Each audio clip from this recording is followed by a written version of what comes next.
Hello and welcome to the CIML Football Pregame Show. I am your host, Blake Walker. Welcome to Week 7 of the Iowa High School football season here in the Metro.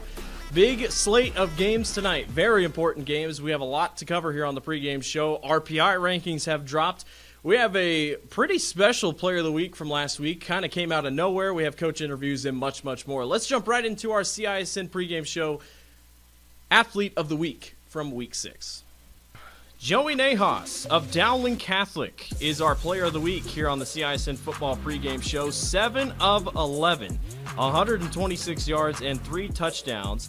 And get this, he played in one quarter. He came in the fourth quarter when Ankeny Centennial was up by a couple touchdowns.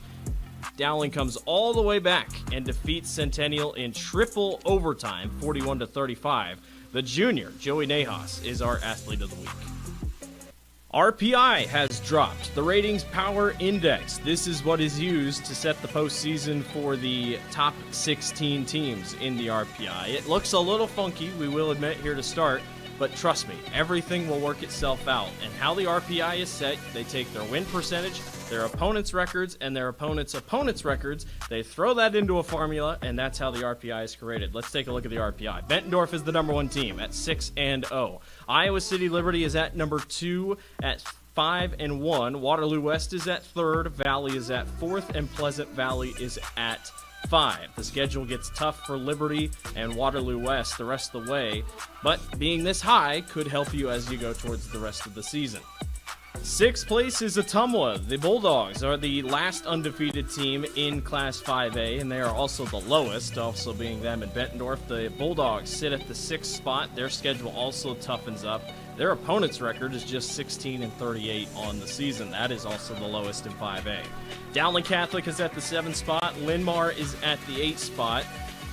Throw in an imaginary line in between the 8 and 9 spot because 1 through 8 get home field advantage. The rest have to go on the road. Think about that as you go forward. Iowa City High is at the 9th spot. One of their losses is to an out-of-state school, Joliet Catholic. We still take the RPI from Joliet Catholic, so it's a good loss for Iowa City High.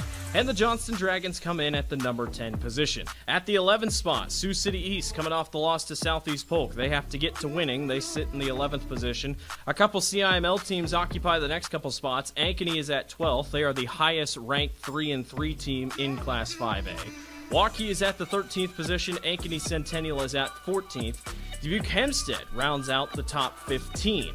16th position and would be currently the final team into the postseason is Council Bluffs Abraham Lincoln. They are currently sitting at 4-2. But, again, a lot can change in the next couple weeks. If the playoffs started tonight, Southeast Polk would be out. They are currently 17th. That's why tonight's game versus Waukee is so crucial. Iowa City West is at the 18th spot. Urbandale is 19th. And Davenport North, despite being 4-2, is at the 20th position. You may be wondering, where is Waukee Northwest? They're down at the 22 spot, currently sitting at 2-4. Northwest really can only afford to lose maybe one more game. Even that might have to win out the rest of the way. Those are your RPI of the top 20 in Class 5A. We're going to toss to a quick break, and when we come back, we're going to talk about some coach interviews and what's on tonight here on the Central Iowa Sports Network. You are watching the CISN Football Pregame Show. We'll be right back. The world is going electric, and Metro Heating and Cooling is leading the charge. Just like Tesla revolutionized how we drive, we are transforming how you experience comfort by offering electric air source heat pumps. Experience the unparalleled efficiency, comfort, and savings, and the best part is, it's more affordable than ever. Receive up to $3,000 off a qualifying Train home comfort system. Join the electric revolution with Metro Heating and Cooling and enjoy a smarter, greener future today. Visit our website or call us now to make the switch. The deals are hot this month at DeArmond Ford Indianola. New 2024 F-150 XLTs with 3.9% for 60 months, plus up to $8,000 off MSRP. Get $6,000 off or 2.9% for 72 months on new 2024 Expeditions and new 2024 Edge and Escapes, both with 1.9% for 60 months, plus up to $2,075 rebate. No payments for 90 days on all new Fords at DeArmond Ford Indianola.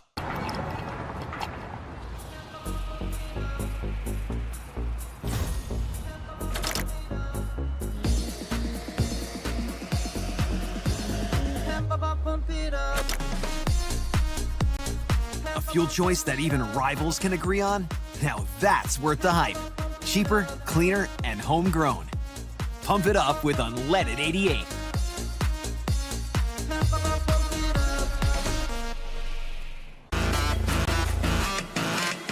Welcome back to the CISN Football Pregame Show. I am your host, Blake Walker. Let's take a look at what's on the docket tonight on the Central Iowa Sports Network. Number 4 Valley hosts number 3 Waterloo West. It is a battle of the top 5 teams in the RPI. The eye test says a little bit different, but Waterloo West is up for the challenge. Just one loss this year. Valley also just one loss this year. Should be an interesting game. See how Waterloo West can keep up because they cannot afford to lose very much in the RPI. Valley has a hunt for the first seed. Another huge game, probably the biggest game of the night, honestly. Waukee goes on the road to take on Southeast Polk. Waukee is currently ranked 13th in the RPI. That feels not safe, but at the same time, it is kind of safe. Really, this is the game for Southeast Polk. This is a must-win game for the Rams if they want to stay alive in postseason competition. Waukee maybe can afford a loss, but you know Coach Baker and his squad will not be wanting to lose on the road tonight. This is a crucial game that will have playoff consequences. And then finally, number 14th ranked Ankeny Centennial is at home, hosting the Des Moines Roosevelt Rough Riders. Has not quite been the season that Des Moines Roosevelt has been looking for, but Centennial will look to get back on track after the loss to Dowling Catholic last week. And another game to keep an eye out on here in the Metro, or 2 games I should say. Number 2 Liberty hosts number 12 Ankeny. The Hawks go on the road to take on the Lightning. Liberty looking good at the 2 spot, but this Ankeny team is starting to pick up steam here as the season rolls on. They're looking for a huge RPI win that would help their playoff chances on the road in Iowa City tonight. And number 6, Ottumwa hosts Northwest. Waukee Northwest is 2-4. Ottumwa still has not lost, but do not count out the Wolves. They'll be looking to take down a number 6 team in the RPI and help boost their chances at making a late postseason push. Well, that will wrap it up for us tonight here on the CISN Football Pregame Show. I've been your host, Blake Walker. I hope you enjoy the games tonight. We'll see you next week. Thanks for watching. Have a good evening. Iowans are working hard, but high prices make it even harder to keep food on the table. Record numbers need help. Your neighbors, your friends, your community. Stopping hunger starts here. Over 1,300 vehicles on WaukeeChevy.com. Schottenkirk Chevy Waukee. If we don't have it, you can build it. Newly expanded service department means we're hiring. See the openings on WaukeeChevy.com. Schottenkirk Chevy Waukee. WaukeeChevy.com. Western lets your UTV power through the storm. The Impact V-Plow and Impact Straight Blade. With the features the pros demand. Custom tailored for your UTV. And to keep your work top-notch, rely on the Tornado UTV Hopper Spreader. Now that's a job well done. Western, more jobs done faster. Visit Truck Equipment Inc. today at truckequipmentinc.com.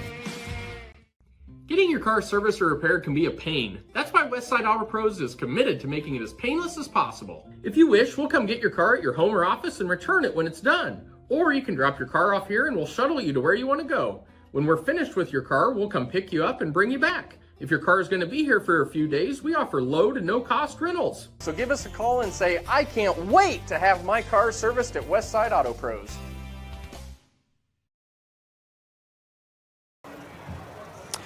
Good evening, everyone, and welcome to Valley Stadium here in the valley side of West Des Moines. I'm Blake Walker.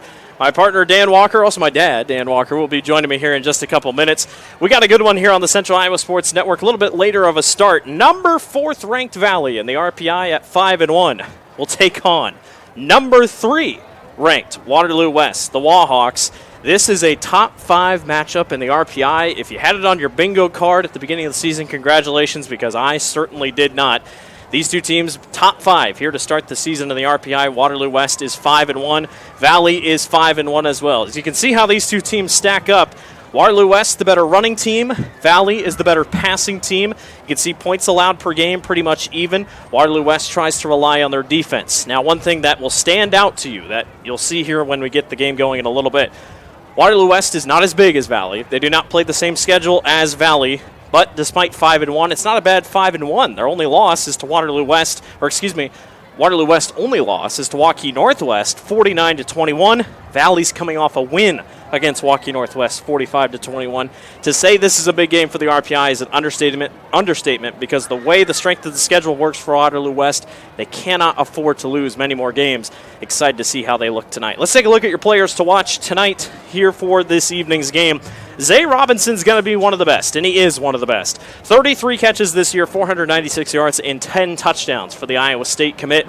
He is one of the most electric players in the state of Iowa, not just on the basketball court, but here on the football field. He has 2 touchdowns returned on kickoffs also this year of 95 and 99 yards. On the other side of the ball, a man who won't see the football in his hands, but Carson Nielsen is one of the best players at tackle in the state of Iowa. 6'7", 270 pounds, and he's only a junior, and he's headed to Iowa to play under Kirk Ferentz. And you can see right there, he is big, he is strong, he is going to be one they run behind. Brady Dean and Nathaniel Klein will be running behind big number 77 tonight. You can bank on it. He is going to be a big part of this game, and if Waterloo West wants to move the ball, they're going to need Nielsen, their left tackle star, to step up in a big way. Number 4 versus number 3. Coming up next on the Central Iowa Sports Network, we'll step aside and get you back for the opening kickoff. You're watching Valley versus Waterloo West on the Central Iowa Sports Network. Getting your car serviced or repaired can be a pain. That's why Westside Auto Pros is committed to making it as painless as possible. If you wish, we'll come get your car at your home or office and return it when it's done. Or you can drop your car off here and we'll shuttle you to where you want to go. When we're finished with your car, we'll come pick you up and bring you back. If your car is going to be here for a few days, we offer low to no cost rentals. So give us a call and say, I can't wait to have my car serviced at Westside Auto Pros.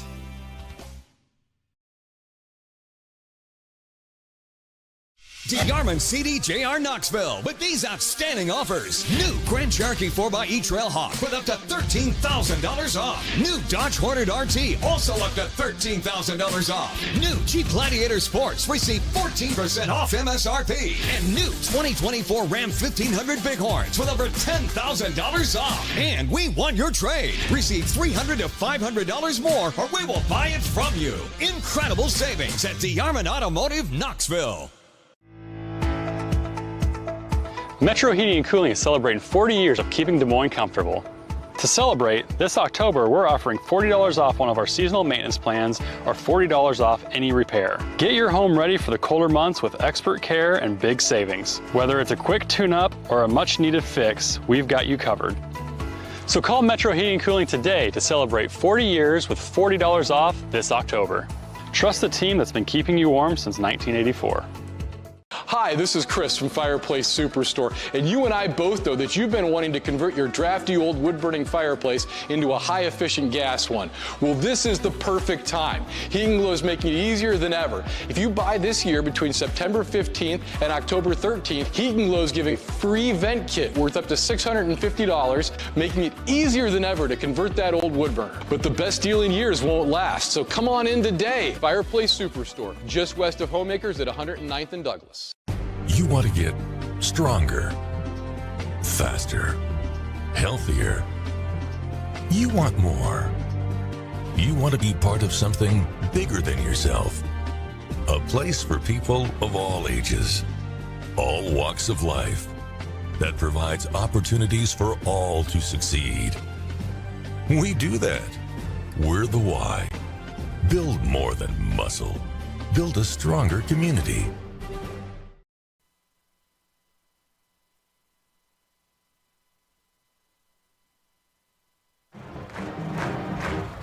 Welcome back to the Central Iowa Sports Network. Blake Walker, Dan Walker with you here this evening from Valley Stadium. Number 4 Valley at 5-1, taking on number 3 Waterloo West. The Wallhawks at 5-1. Taking a look at the last 5 games for both two teams.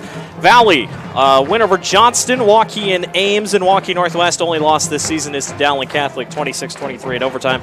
Waterloo West coming off wins over Dubuque Hempstead, Davenport Central, Davenport North, a loss to Waukee Northwest, and a win against Marshalltown. My dad, Dan Walker, here with me tonight. If you remember, he called Southeast Polk Dowling with me last year. Dad, welcome to the largest high school in the state of Iowa and one of the best stadiums in the state of Iowa.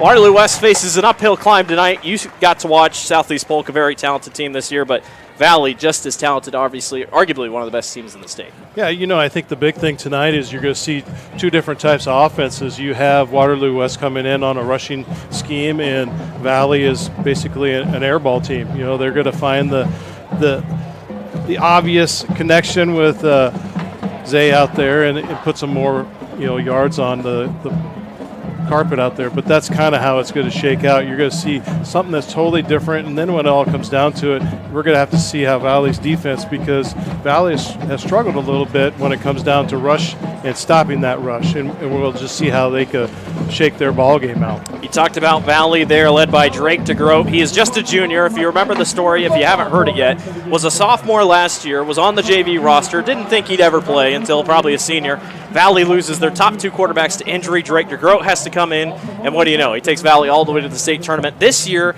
he's getting better. Like last year, he was just kind of good enough. He did what he needed to do, but this year, 1,040 yards passing, 55 yards on the ground, 18 total touchdowns. He's really the whole package for Valley, and he's only a junior. Yeah, and I think tonight he could possibly add right to that. The thing that's really unique about him is he could find his wide receivers. It's just not Zay that he's looking for all the time. So his ability to look at the field and even shake and get around that pocket a little bit is going to be ideal for him. And if he has to run, he doesn't have a lot of rushing yards, but he's put 55 yards on then the countable yards. That actually makes sense for him. You talked about his other weapons. Jaden Brown, a junior wide receiver, 17 catches, 222 yards, 221 yards, 2 touchdowns this year. They got a big tight end, Zach Schemper, 13 catches, 172 yards, and 1 touchdown. On the other side for Waterloo West, really it's a rushing attack led by Nathaniel Klein, 154 yards, 154 carries, 789 yards, and 4 touchdowns. But Brady Dean, the quarterback, he could take off and run with it as well. That's why Waterloo West doesn't pass the ball. Yeah, and at rushing 102 yards is pretty good for a quarterback, because that tells you that it's just not the 2 and 3 yard pickup when you're trying to get a quarterback sneak in. When you have the ability to get out and run on the outside, that makes a big difference, and it shows a little bit of their option side of that offense that Waterloo has. As you can see, it is youth night. A lot of kids on the field, so a little bit later of a start. I promise we'll get you to the kickoff when we come back. We'll take one more break, and the opening kickoff will be up next. Waterloo West taking on Valley, a top 5 matchup here at Valley Stadium. Coming up next on the Central Iowa Sports Network. Free Godfather's Pizza begins with the download. Order through my new online ordering app and start earning free pizza and sides. It's easy. Download the Godfather's Pizza online ordering app today. Do it. Ever have one of those awkward moments when a business disappointed you? You got ripped off? Didn't get what you expected? The Better Business Bureau can help you avoid these uncomfortable situations. BBB accredited businesses are honest, ethical, and reviewed annually by the BBB. Don't experience another awkward moment with a bad business. Trust the ones that operate with integrity. Look for the BBB seal. It's the sign of a better business. And find a better business anytime at bbb.org. Over 1,300 vehicles on WaukeeChevy.com. Schottenkirk Chevy Waukee. If we don't have it, you can build it. Newly expanded service department means we're hiring. See the openings on WaukeeChevy.com. Schottenkirk Chevy Waukee. WalkieChevy.com.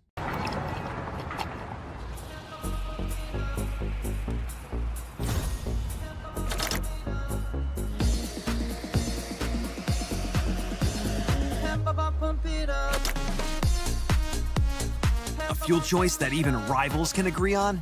Now that's worth the hype. Cheaper, cleaner, and homegrown. Pump it up with unleaded 88.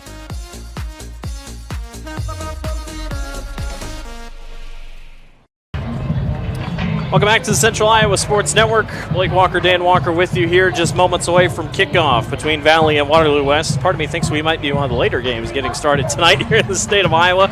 But youth night underway here. Valley 5-1, Waterloo West 5-1. Two teams in the RPI that really set themselves up well. Obviously, we expect a lot of big things from Valley, but Waterloo West, kind of a surprise here in the RPI because their schedule obviously hasn't been great. They lost to the best team they've played, Waukee Northwest. But a big chance for Waterloo West, depending on what happens here tonight. Obviously, score differential doesn't keep into account, but Waterloo West has a Tumwa the rest of the year. That's the other big game that might be for the postseason, but this turns into a playoff atmosphere if you really think about it. Well, and the big thing that comes into play for Waterloo West is they look at that Waukee loss. Yeah. Okay, so if they could come in and if they could knock off Valley, that offsets that with a positive instead of a negative that they beat a team that has beat Waukee. So that on the RPI will actually be a count good for them. Any way you put it, the Wahawks are not favored and will look to take on a big upset tonight in a Valley team that is playing better than anybody. Their only loss this year is to Dowling, and that was in overtime, a 26-23 loss. They have good wins. They've beaten good teams. Johnston, who's really starting to get things going. This is a Valley team that is very, very set and poised to get going. It's a good crowd here tonight. Temperature's sitting, I'd say we're probably still 70s right now. The breeze has picked up. It's definitely picking up. So, you know, for that passing game and what we see from up here, when you're only looking at a flag that's 20 feet in the air, that could affect when you're playing that game going from north and south. See if I can take a look at some of the scores that have already started. Granted, most games started at 7 o'clock here around the Metro, so trying to get a couple updates for you as we can. Johnston already up 35-0 over Council Bluffs Lincoln in the first quarter. And Council Bluffs Lincoln is ranked 16th in the RPI, so that'll be a big win. Ankeny is up 14-7 over Iowa City Liberty. Iowa City Liberty is currently ranked second in the RPI. No update for Waterloo West or Waukee Northwest in the Tumwa. That just kicked off. Southeast Polk, last time I checked, was up 7-0 against Waukee. Centennial was beating Roosevelt, and Dowling was up 21-7 against Urbandale. So, big night of football. The RPI continues to be one hot topic of conversation. Everybody wants home field advantage to get a top 8 team, and Waterloo West, a big, big thing in front of them tonight with a chance to try to take down Valley as we wait to see the coin toss here. I don't think the ref was mic'd up, was he? No, he wasn't. So we'll wait to see what the coin toss is here and who gets what. There we go.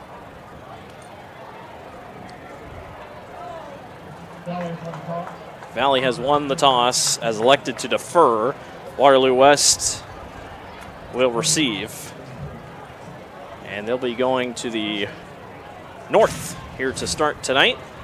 And we get to see a Wahawk offense out first that this year has put up numbers, no doubt about it. Scored 44 against Marshalltown, 36 against Davenport North, 28 against Davenport Central, 26 against Dubuque Hempstead. They're led by Nathaniel Klein in the running game, and then, you know, really we talked about how important it is to have a All-American tight or All-American left tackle. Yeah, you know, we've seen quite a few. Reference back to last year Southeast Polk when you have a big lineman, and actually 2 years ago when we watched Proctor at Southeast Polk, that when you have a big guy that you can run off of, and you know we watched some of the film, he has the ability that he just maneuvers. And what's nice about him, he'll stay with his blocks 10 and 15 yards down the field or longer. If it needs to be, he stays with them, and that's going to always be a plus when you're looking at someone who's only a junior. When he was a sophomore, we looked at some of their tape, and he's still pushing guys. That is why colleges look at, and that's why he's going to go to University of Iowa or has made that commitment. Like, anymore, you can't say that you made a commitment. Letter of intent. They're actually going. But just announced this week, letter of intent will no longer be a thing in college football. So, yeah, I might have to throw that away. All right, we're underway. Waterloo West and Valley. The Wahawks send 3 back here on the opening kickoff, and this will be taken up in the middle And wrapped down, I believe that was number 88, Torian Doss. Yes, it was. So Waterloo West will set things up at the 19-yard line. The man leading the charge. Number 35, Luke Walter. Yep.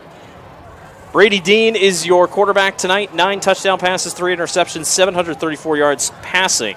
And then on the ground, 102 yards on the ground, 6 touchdowns on 19 carries. Don't forget about Nathaniel Klein in the backfield. And really, this guy sets right into place with Waterloo West because they're not a big throwing team. So why not save that for the second half where it's going to be at your advantage if you need it. Brady Dean on his first play from scrimmage. We'll check this one down to the running back and maybe gets back to the line of scrimmage. That's Nathaniel Klein. 3 catches, 41 yards. No touchdowns for him offensively. You can take a look at big number 77 on the left tackle position. As you take a look at Valley's defense as well. Nielsen is the one at left tackle. He stands out like a sore thumb because he is huge. And expect to see Waterloo West run off him most of tonight. On 2nd down and 10, Klein going to burst this thing off to the right side. Got a good push. Gets a couple, though. He's still going to be short. It's going to be 3rd down and long upcoming for Waterloo West. Colin Straker-Stye right in there on the tackle. Number 91 off that left tackle. Also just noticed tonight, Waterloo West wearing patriotic logos on their helmets this evening. 3rd down and medium. 3rd down and 5 is the call here. Valley's defense trying to get off the field to start. A couple wide receivers in motion for Waterloo West. Dean goes a handoff to Klein. And Klein is not going to get there as Waterloo West tries to catch Valley off guard. Not really a draw, would you say? More of a read option. He'll bring up 4th down. More like that. Number 4, Andrew Price, steps right up in there, that outside linebacker position. And the way that, the defense is setting up, they're setting up with that 4-man front, and it's kind of rare because a lot of times it kind of reminds me, we just watched the 49ers play last night, but putting that defensive end down in a rush position, a 3-point position, so they get quite a bit of speed coming off that edge. So the draw play on 3rd and long does not come to fruition, and Jaden McGregory and Zay Robinson are back to receive the punt. This one's a spiral low-line drive. Zay will take it. Makes one man miss and gets upfield to the 47-yard line. He's never not going to take a punt. He's always going to do his best to do that.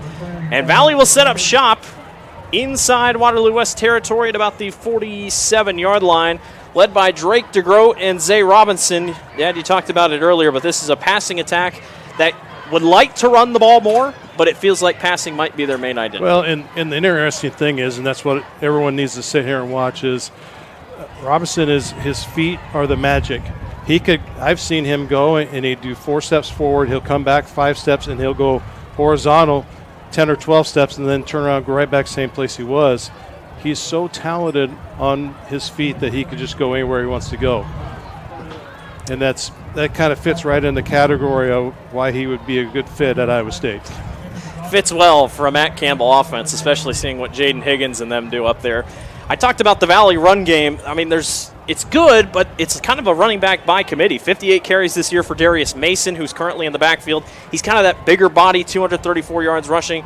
And then you have Jakari Clark, 289 yards rushing. King Coleman. We already have a flag down. I missed that. 5-yard penalty on Waterloo West. I didn't even see the flag go up. They just automatically, out of tradition, give him another 5 yards. Oh, yeah. So now it is 1st down and 10, not 1st and 5. And whistle will blow again.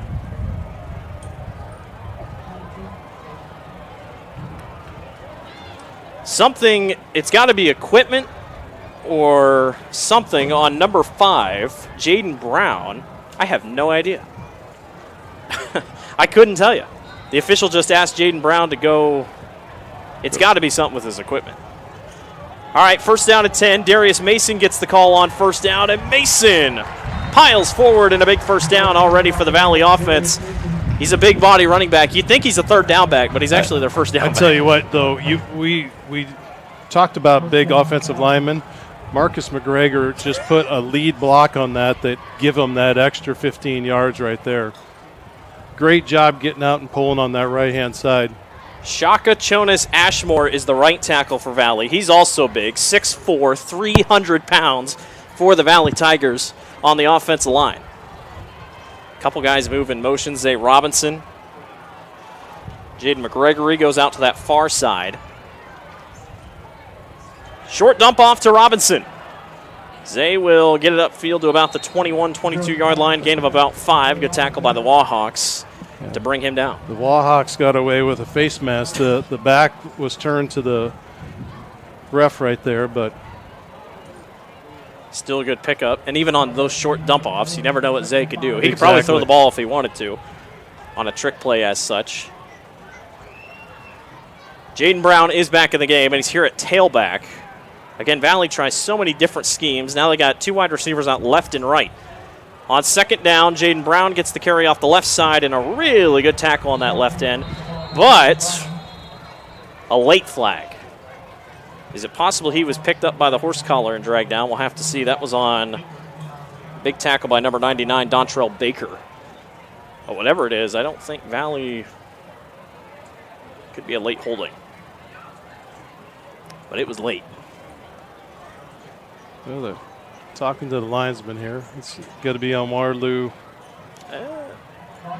Face mask. Face mask. Well, they missed one early, and now they're going to officially get the Wahawks on it. So that gives them an extra couple yards, and it'll be first down in the red zone, our Metro Heating and Cooling red zone. So it's kind of interesting. If you see here how West lines up, they run a real tight 44 front man. Here they're going to bounce it around, so they're actually coming out to the strong side with their 44, and then they run a 3-backer linebacker. Darius Mason gets the call on first down, runs over a man, continues to turn his legs, and finally goes down for another first down. And Darius Mason's starting to work as is Valley's offensive line. So Coach Swinton's definitely picked that up. When you run that 3-man linebacker, it allows you to key off, and you can actually put pivot blocks on those guys and turn them and get that yardage right up the middle. So it'd be interesting to see that game just kind of keep going tonight. Yeah, if Waterloo West wants to stick with that. All right, first and goal. Mason is the back again, and boy, he's been a workhorse here. They're playing off Zay here on the flat on the right side here. DeGroat on first down goes to Mason. Darius waits, runs over a defender, and is down inside the 5. That's hard to beat when he can just run you over. Still picked up a good 2 or 3 yards there. He's a good runner. Valley sent it on some big bodies here. Number 68 and number 65. That is Giovanni Lowe McQuist and Ari Reardon. 6'1", 260 for Reardon. McQuist is 6 foot 310. And boy, have they stacked up that right side of the line. Yeah, plus they went to an I formation in the back, so they're going to pull it with a fullback block and then try to push it through. Nice little stunt there by West, number 11. Miles Gardner. Yep. Come right up. King Coleman was the tailback. Could not, for how many bodies they had, they could not get that side sealed off, and it brings up third down and goal. You got to think this is 4-down territory here for the Tigers. Mason is again at fullback, and you got King Coleman there at back as well. They'll shift the line a little bit. And West didn't really honor it, so let's see what happens here. Coleman, right side, barrels in. Touchdown, Valley. And they did not really need to go to the air. DeGroat never passed across the line of scrimmage, and Valley asserts their dominance and gets up quickly, 6-0. That was interesting that West didn't even counter that switch there. They overpowered that side, so let's take a look at it right there. Drops his head down and look right in front of him. That extra power that they put on that right-hand side. Darius Mason, the fullback, got up front and made the great block up front. So Valley is on the board thanks to their running game. And an extra point upcoming here. Valley has had 3 different kickers this year. That one is booted up and through by Christian Hesser, the junior. He is 20 for 20 on the year. We'll take a break. You're watching the Central Iowa Sports Network. Save big at DeArmond CDJR Ames. Receive 2.9% for 84 months on the new Dodge Hornet RT, Grand Cherokee 4xE, and Jeep Wrangler 4xE. New Ram 1500 4x4s at one low price of $35,990. New Ram HD Crew Cab 4x4 starting at $47,990. That's over $13,000 off. Plus up to $10,000 off MSRP on new 2024 Grand Cherokees at the all-new DeArmond CDJR Ames. DeArmondAmes.com. Metro Heating and Cooling is celebrating 40 years of keeping Des Moines comfortable. To celebrate, this October we're offering $40 off one of our seasonal maintenance plans or $40 off any repair. Get your home ready for the colder months with expert care and big savings. Whether it's a quick tune-up or a much-needed fix, we've got you covered. So call Metro Heating and Cooling today to celebrate 40 years with $40 off this October. Trust the team that's been keeping you warm since 1984. Welcome back to Valley Stadium. Blake Walker, Dan Walker here with you this evening. Valley and Waterloo West going at it here. Number 4 and number 3 in the RPI, if you believe it. Valley is 4th, Waterloo West is 3rd. Here on the kickoff return, there's a flag down back here at the 19-18 yard line, and this is most likely coming back after the return by Waterloo West. It looked like a block in the back here on about the 21-22 yard line. So we'll wait for the official call here. A little bit of pink on our officials tonight. Breast Cancer Awareness Month. Holding on the receiving team. They're going to get that penalty on number 8. And that is Jaden Pham, or Jaden Pham. And Waterloo West, who kind of struggled there on that first opening drive. 3 straight run plays. Could not quite get the first down. Went 3 and out. Now set themselves back in deep in their own territory.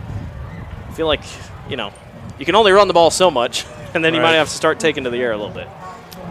Well, and, you look at their stats for passing, they're there, but can he put the ball up and pass into a stiff wind? It's really coming up right now. Yeah, Brady Dean. And we were talking about the wind. Brady's going to have to really go into it. The wind was nothing about an hour ago. Dean on a play-action fake. He's going to go deep, and he undershoots his man. Intended for number 4, Detson McMurrin. I don't know if he thought that was going to be a comeback route. I'm not so sure a hand didn't get on it because it kind of had a wobble once it got down the field there. So McMurrin, a junior, 6'170" for Waterloo West. This season, currently looking at, don't believe, 6 catches, 95 yards, and a touchdown. So don't go to him often, but 2nd down and 10, shotgun look again. Dean, a handoff to the tailback, and this is a carry by Ben Frazier. If I remember correctly, Frazier was a big part of the Waterloo West offense last year. That's just his 3rd carry, that's his 23rd carry of the season. 93 yards coming in, 1 touchdown. And once again, 3rd down and long for Waterloo West. Yeah, he was stopped right up there in the center by number 61, Booth. Stood him right up, made a difference. And as we've guessed, a lot of guys going off left tackle here. And they also have a good left guard. We'll get that name here in a second. But Dean on 3rd down and 8 will check down short, and miscommunication with his wide receiver. That was a screen play that was read out from the very beginning. I don't think he was going to go anywhere. And, if you notice there, Valley, they took all the linebackers and they just lined up man all the way across. They put their one prevent safety back in the center, and that was it. So if you were someone that wasn't educated in football, you would have looked at that and said, why was the Valley defense look like they're an offense? So the punter, Brady Dean, the quarterback, will be the one to punt this. Jaden McGregory and Zay Robinson are back to receive. The last snap was pretty high. We'll see if this one's any better. Does get it away. High winder, and fair catch is called by Zay Robinson. Once again at about the 45-yard line, Valley's offense will take back out on the field. Ran well the first drive, never had a pass go above or forward past the line of scrimmage. If it ain't broke, don't fix it. I don't think we see much change here. Exactly. And to go back to that punt, that's the old traditional punt, try to get as much hang time as possible, but in this wind, it just stood it straight up in the air. And, granted, it was a 41-yard punt, but still, if it would have been a normal night without a headwind, I think probably would have got another 10, 15 yards. Now that Valley deferred, that means Waterloo West would have gotten to choose wind if they wanted to. So didn't want it in the third quarter, Right. Wanted it in the fourth quarter if need be. But like I said, we think, or I think, they were dedicated off their running game. This is a keeper by Jaden McGregory at quarterback. He makes a move to the outside and turns on the burners. He's down inside the 10, and Jaden McGregory catches everybody off guard and gets all the way down inside the red zone. One man to beat, Destin McMurrin, and McMurrin had the speed on him there. So let's take a look at it again. Takes a juke step right up, and he didn't even really have to juke around that. He put the burners on and had one man to beat, and McMurrin was able to catch up with him. You mentioned Marcus McGregor had the great block, big number 74 on that left side. He was the one that made that block to help fill that gap a little bit more. And now Valley back in the Metro Heating and Cooling red zone. And again, not really much passing here. They haven't needed it as they put everybody up on the line of scrimmage. They put a couple tight ends in there. First down and goal from the 8.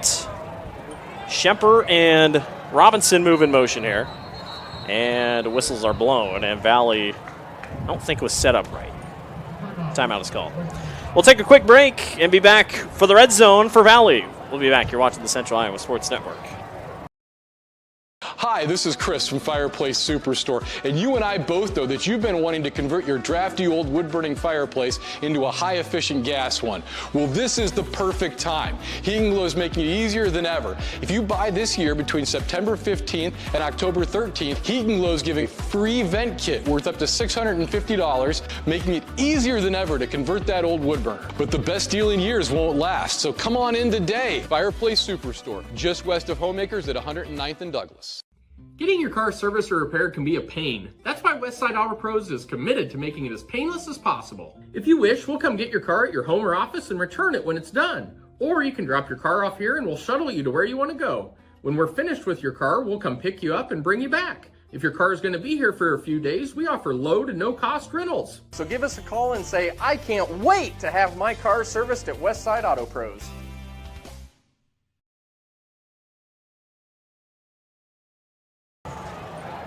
Inside the Metro Heating and Cooling red zone sits Valley here at the 8-yard line. A little bit more spread out here.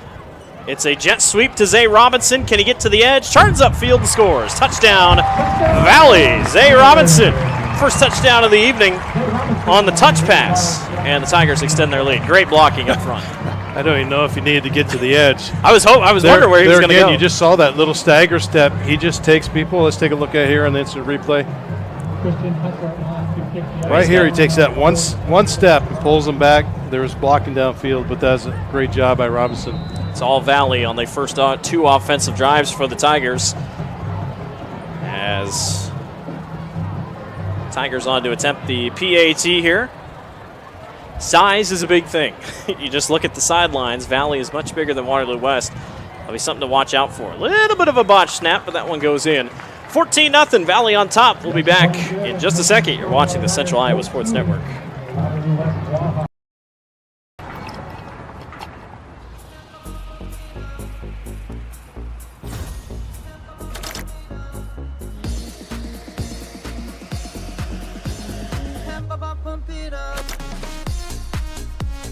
A fuel choice that even rivals can agree on? Now that's worth the hype. Cheaper, cleaner, and homegrown. Pump it up with unleaded 88.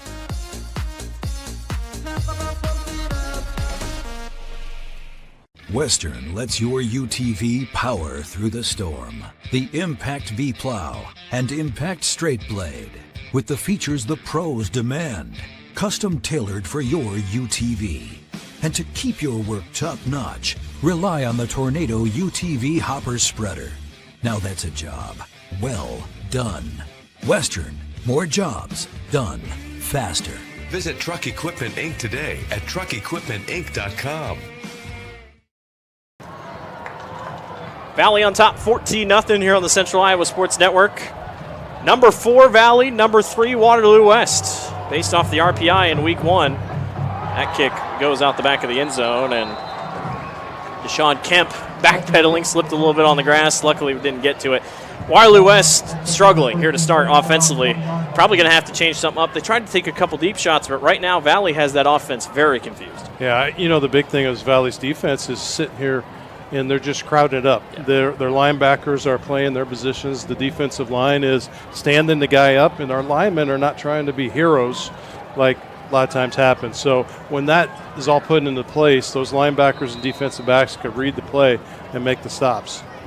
And we gave credit to Carson Nielsen, 6'7", 270, but don't forget about Kimberly St. Jean, 6'4", 350 at the left guard position. So Waterloo West has size up front if they want to make things happen.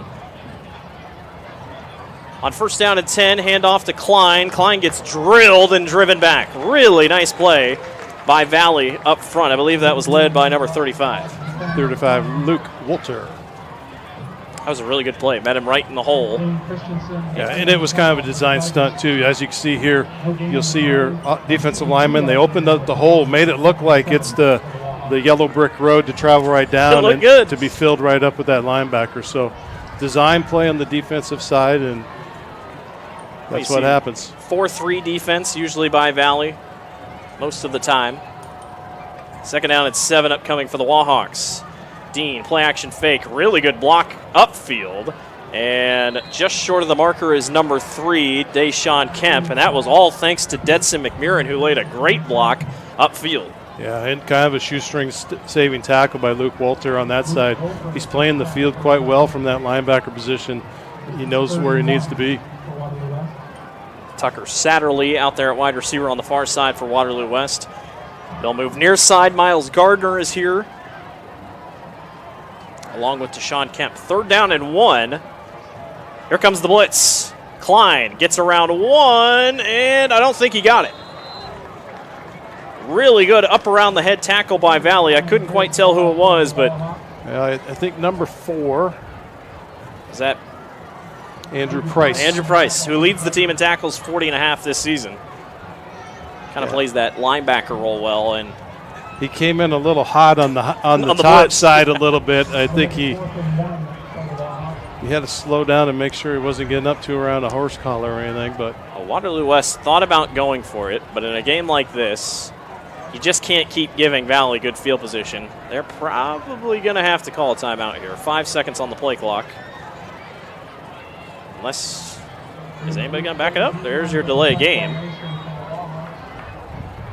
Very interesting. I don't know if anyone on Waterloo West knew that the clock was going down. Well, and the objective for Waterloo West is, I can see why they're going to punt. They need just to get themselves in the other side of the field and try to have some positive playing position here. Well, and it's amazing they didn't kick, but as you can see, Valley didn't have their real hands team out. They didn't have McGregory out. They didn't have Zay Robinson out. The man that was going to be back to receive the punt was Micah LaLasher. So now they will punt after taking the delay game. And Brady Dean will be the one to punt back. It's a low liner. Again, will drop inside their own 50.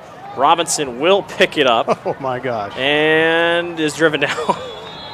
It don't surprise me. Kind of reminds me of another 3 that was in black and gold the last couple of years. Oh, gosh. But nobody picked him up. If nobody's going to pick him up, why not go for it? I assume he has the green light from Coach Swenson. But well, the big thing there is, can you get your hands on it? You're not going to fumble.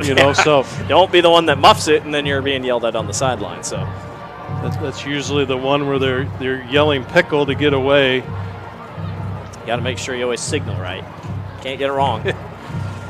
All right, well, Valley not going to start inside Waterloo West 50 for the first time tonight. They're going to start this one at, on the 50. I lied, at the 50. I thought it bounced further back, or actually they gave him forward progress is basically. Oh, here, now they're going to mark it back. I was going to say, sure didn't feel like it was at the 50, but so the Tigers will come out on offense once again in a ground attack that has just been outrageously good. And we haven't really even seen a deep shot. DeGroat has not had to do much. So we'll see what happens here again. King Coleman is back there in the backfield, I believe. 2 wide receivers out to the near side for Valley. On first down and 10, play action fake. DeGroat fires short, and it is dropped over on the right side by Zach Shempert, their tight end. And there's a flag down. This makes me think maybe pass interference, or there's a far end holding. We'll have to see what they get here. Definitely talking to the line judge on that side. From the way Valley is backing up, it looks like this is a penalty on the Tigers. A lot of talking in between penalties. Yeah, here, it might have been as the tackle was rolling back off that edge. He might have grabbed some shirt or something. See what the call is here.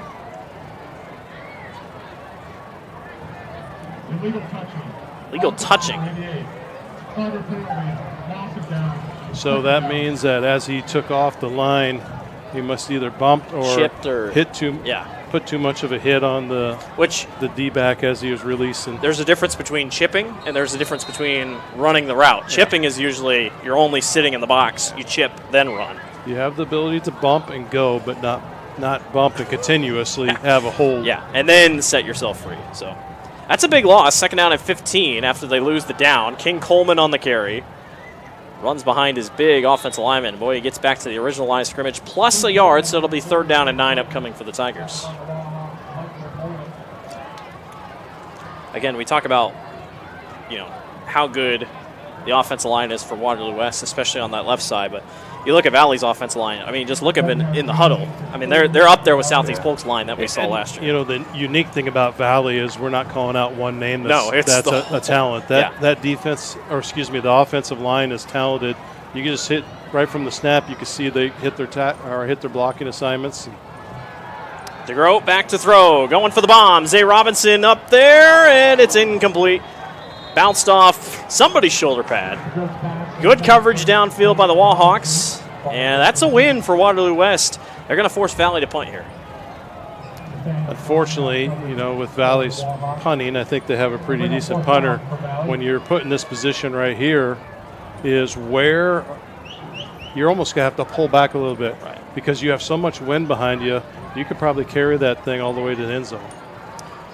Trent Grevengood is going to be the one to punt. He's listed as a wide receiver, but Waterloo West is back to receive. I can't quite tell the number, so I'll figure that out in a second. Trent boots this thing, and it is a good punt. And I mean a good punt. Down at the 2-yard line.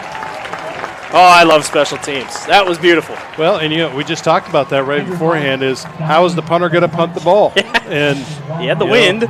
He actually, opposed to what they were warming up, when he was warming up, he was just rocketing it. And he actually did a little bit of a short kick, kind of like an Australian kick, and put a little wobble on it that gets it to run like that. So how about Andrew Price, great the linebacker? Job, Andrew Price. He's all over the field tonight. Unbelievable. So. They put him at the 1-yard line. I mean, that's good. That is a great punt. It's one of the better we've seen. All right, well, Waterloo West has struggled to move the ball, and at this point, I'm actually surprised they're in shotgun. At this point, you just have to try to get out of the end zone. Yeah, let's see what Jimenez and Booth do right up front. I bet they really put the pressure right off those two guards. Brady Dean will hand off and get it to the 2 on the carry. That was number 7, Ben Frazier. Number 61, Booth, was right there. So, they're starting to crowd. It's kind of interesting as we watched them in the last prior set of downs. Valley opened that hole up. Now they're closing that hole down, playing inside the gaps of the guard center, which really forces Waterloo to second guess whether they want to run up that middle. 2nd down and 9. Again, out of shotgun. I mean, that's a lot of what Waterloo West does, but you cannot miss a snap here. Here comes a blitz. Dean steps up, fires downfield. It is incomplete. Dropped over on the far sideline by number 9, Ryan Arab. Almost had a free pick, but yeah, if he just would have turned around a little bit, he was actually playing the ball really well because he was looking at the receiver to make sure. You can see right here, as he airs the ball out, they're doing their responsibility. He's tracking the ball. He just doesn't turn in time to catch it because he's paying attention to his wide receiver. Deshaun Kemp, a little bit over his back shoulder, could not adjust to make the play. And it's 3rd down and 9, and you'd probably just expect to run because you don't want to punt from this deep. because Valley's gotten close to blocking a punt tonight a couple times as well. Waterloo West will run over and call a timeout and think about this one. 1:23 to go here in the first quarter. We'll take a break. You're watching the Central Iowa Sports Network. So Valley. You want to get stronger, faster, healthier. You want more. You want to be part of something bigger than yourself. A place for people of all ages, all walks of life, that provides opportunities for all to succeed. We do that. We're the why. Build more than muscle. Build a stronger community. Iowans are working hard, but high prices make it even harder to keep food on the table. Record numbers need help. Your neighbors, your friends, your community. Stopping hunger starts here. Over 1,300 vehicles on WaukeeChevy.com. Schottenkirk Chevy Waukee. If we don't have it, you can build it. Newly expanded service department means we're hiring. See the openings on WaukeeChevy.com. Schottenkirk Chevy Waukee. WaukeeChevy.com. Welcome back to the Central Iowa Sports Network. 3rd down and 9 here for Waterloo West. Backs up against the wall here. Number 7, Ben Frazier, and Brady Dean in the backfield here. Looks like Valley's putting a little pressure on this right side. Possibly going to throw a stunt. Andrew Price wanted to go. Wallhawks trying to change the play here at the line. I'm not sure if he canned it, but 5 seconds on the play clock. Dean rolling, firing, incomplete. They had a great route. It was intended for number 88, Torian Doss, but just overthrows him. Even at that, though, they were where the ball came down. It was going to be short, out of bounds or short. Yeah. So, there again, Valley prevailed on having that defensive scheme where they could actually move around with the ball and play the ball. Well, not what Brady Dean wants to see. He has to make sure his feet stay in front of that white and orange line behind him, or else this is going to be free points for the Tigers, and I expect them to send everybody. Dean gets it off. This is a short kick. Say Robinson will just let it go. He give the foot jab step. He was tempting him. I thought for a second that is down at the 37-yard line, and that is where Valley will set up shop. Did have to punt last time, but it was the penalty that really derailed that last drive. And that one was so close. That official was back there, and he was watching the line. And from our point of view, it actually looked like he stepped down on the line, but it must have been he had his toe up that they got away with it. But margin for error, not very big. Jaden Davison is in the backfield now for Valley. Again, it's running back by committee for the Tigers. Schemper, the tight end, moves in motion from right to left. Davison gets the carry on 1st down and gets a very respectable amount, gain of about 4 on a couple. Should see about 1 more play here before the end of the quarter. Waterloo West comes into tonight 3rd in the RPI, Valley number 4. Heck of a start for Waterloo West. Kind of helps them with a little bit of a cushion. A very winnable game next week. They face Ottumwa in the last game of the season. Check out to Zay Robinson there in the backfield. Makes one man miss, another man miss. But he was caught by a shoe, and that's what brought him down. But, boy, he can just make anybody miss. If it would have been for the linebacker coming out of that middle linebacker flat position, I think he would have been gone. He's kind of walking away with a little bit of a limp there. As you said, it was a shoestring. I think it might. Has dealt with injuries. Obviously played in the state tournament last year in the state championship game, injured. It was crazy. He was out for most of the season. Decided to play in the state tournament with a massive leg brace. Helped Valley win the championship, but he is injury prone a little bit. Yeah, he's sitting there trying to get a little mobility out of that ankle there. He'll get a break here as we will go to the quarter and switch sides. Valley is on top of Waterloo West. 14-0 is your score. We'll be back for the second quarter. You're watching the Central Iowa Sports Network. Free Godfather's Pizza begins with the download. Order through my new online ordering app and start earning free pizza and sides. It's easy. Download the Godfather's Pizza online ordering app today. Do it. Ever have one of those awkward moments when a business disappointed you? You got ripped off? Didn't get what you expected? The Better Business Bureau can help you avoid these uncomfortable situations. BBB accredited businesses are honest, ethical, and reviewed annually by the BBB. Don't experience another awkward moment with a bad business. Trust the ones that operate with integrity. Look for the BBB seal. It's the sign of a better business. And find a better business anytime at bbb.org. Over 1,300 vehicles on WaukeeChevy.com. Schottenkirk Chevy Waukee. If we don't have it, you can build it. Newly expanded service department means we're hiring. See the openings on WaukeeChevy.com. Schottenkirk Chevy Waukee. WaukeeChevy.com. Welcome back to the Central Iowa Sports Network. Second quarter getting ready to start here between Valley and Waterloo West. 14-0. A little bit of a later start. 7:45 start. Hand off to Davison. Spins away from one and is brought down. Nice job by number 11 back in there. That was Miles Gardner, able to hang on to his jersey and bring him down. Yeah, great job by that Valley line. And they're jumping right here. They're going to do a quick set, try to get West thinking on what they're setting up. Trent Gravengood. Nope, now I got to think about it. Gravengood is out to the left. Schemper and Brown are out to the right. As the wind, you can hear it in our mics. I mean, it's definitely picked up. Handoff to Davison. Bust out right. Davison to the corner and wrap down. A gain of a couple. They'll be second down, a short upcoming. Ben Frazier in there for Waterloo West. Played off that edge and just kind of followed down the line. Was able to pick him up. Just kind of stayed home, played his position. Valley threatening to score again. Zay Robinson checks into the ball game. Update for you, Southeast Polk leads Waukee 17-7 at halftime over in Pleasant Hill.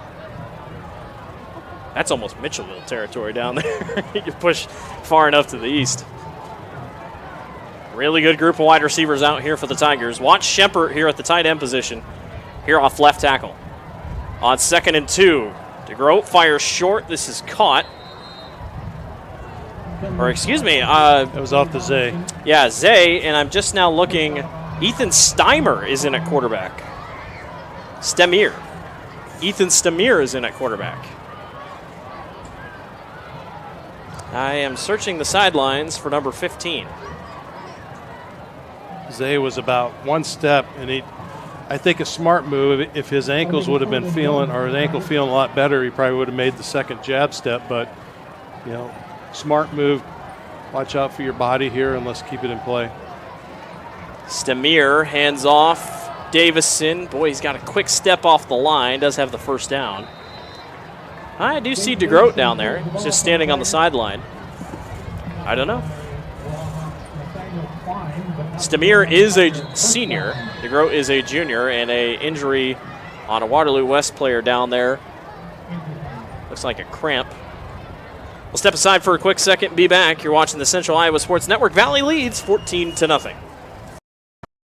Save big at DeArmond CDJR Ames. Receive 2.9% for 84 months on the new Dodge Hornet RT, Grand Cherokee 4xE, and Jeep Wrangler 4xE. New Ram 1500 4x4s at one low price of $35,990. New Ram HD Crew Cab 4x4 starting at $47,990. That's over $13,000 off. Plus up to $10,000 off MSRP on new 2024 Grand Cherokees at the all-new DeArmond CDJR Ames. DeArmondAmes.com.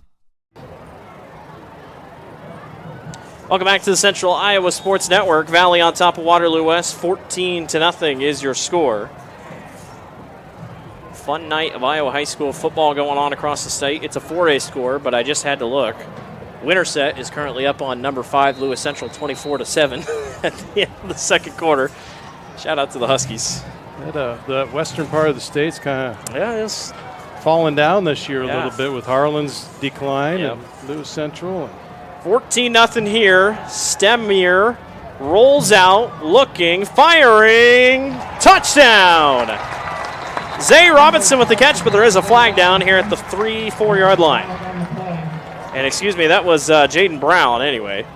I don't know if we got a legal lineman downfield. It's kind of an odd position where they threw it, because really it was all Waterloo West people around there, so kind of confusing on that flag.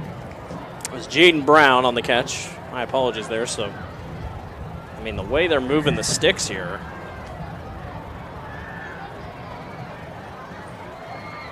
Zay is making it seem like it's on Waterloo West. And I think it is.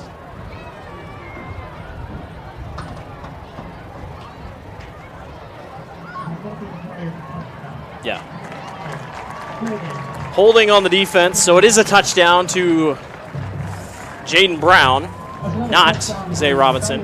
Stemmeyer has his first touchdown pass. Take a look here. I don't know if he'll have enough. I bet a corner over here was holding. Oh, I don't know. Unless Jaden got held, and then it was like, yeah, I'm not sure. Usually you throw it at a point where it's at, and Jaden come across from that side, so it's an interesting call there. Yeah, it's not for us to judge. And Waterloo West wanting an explanation here.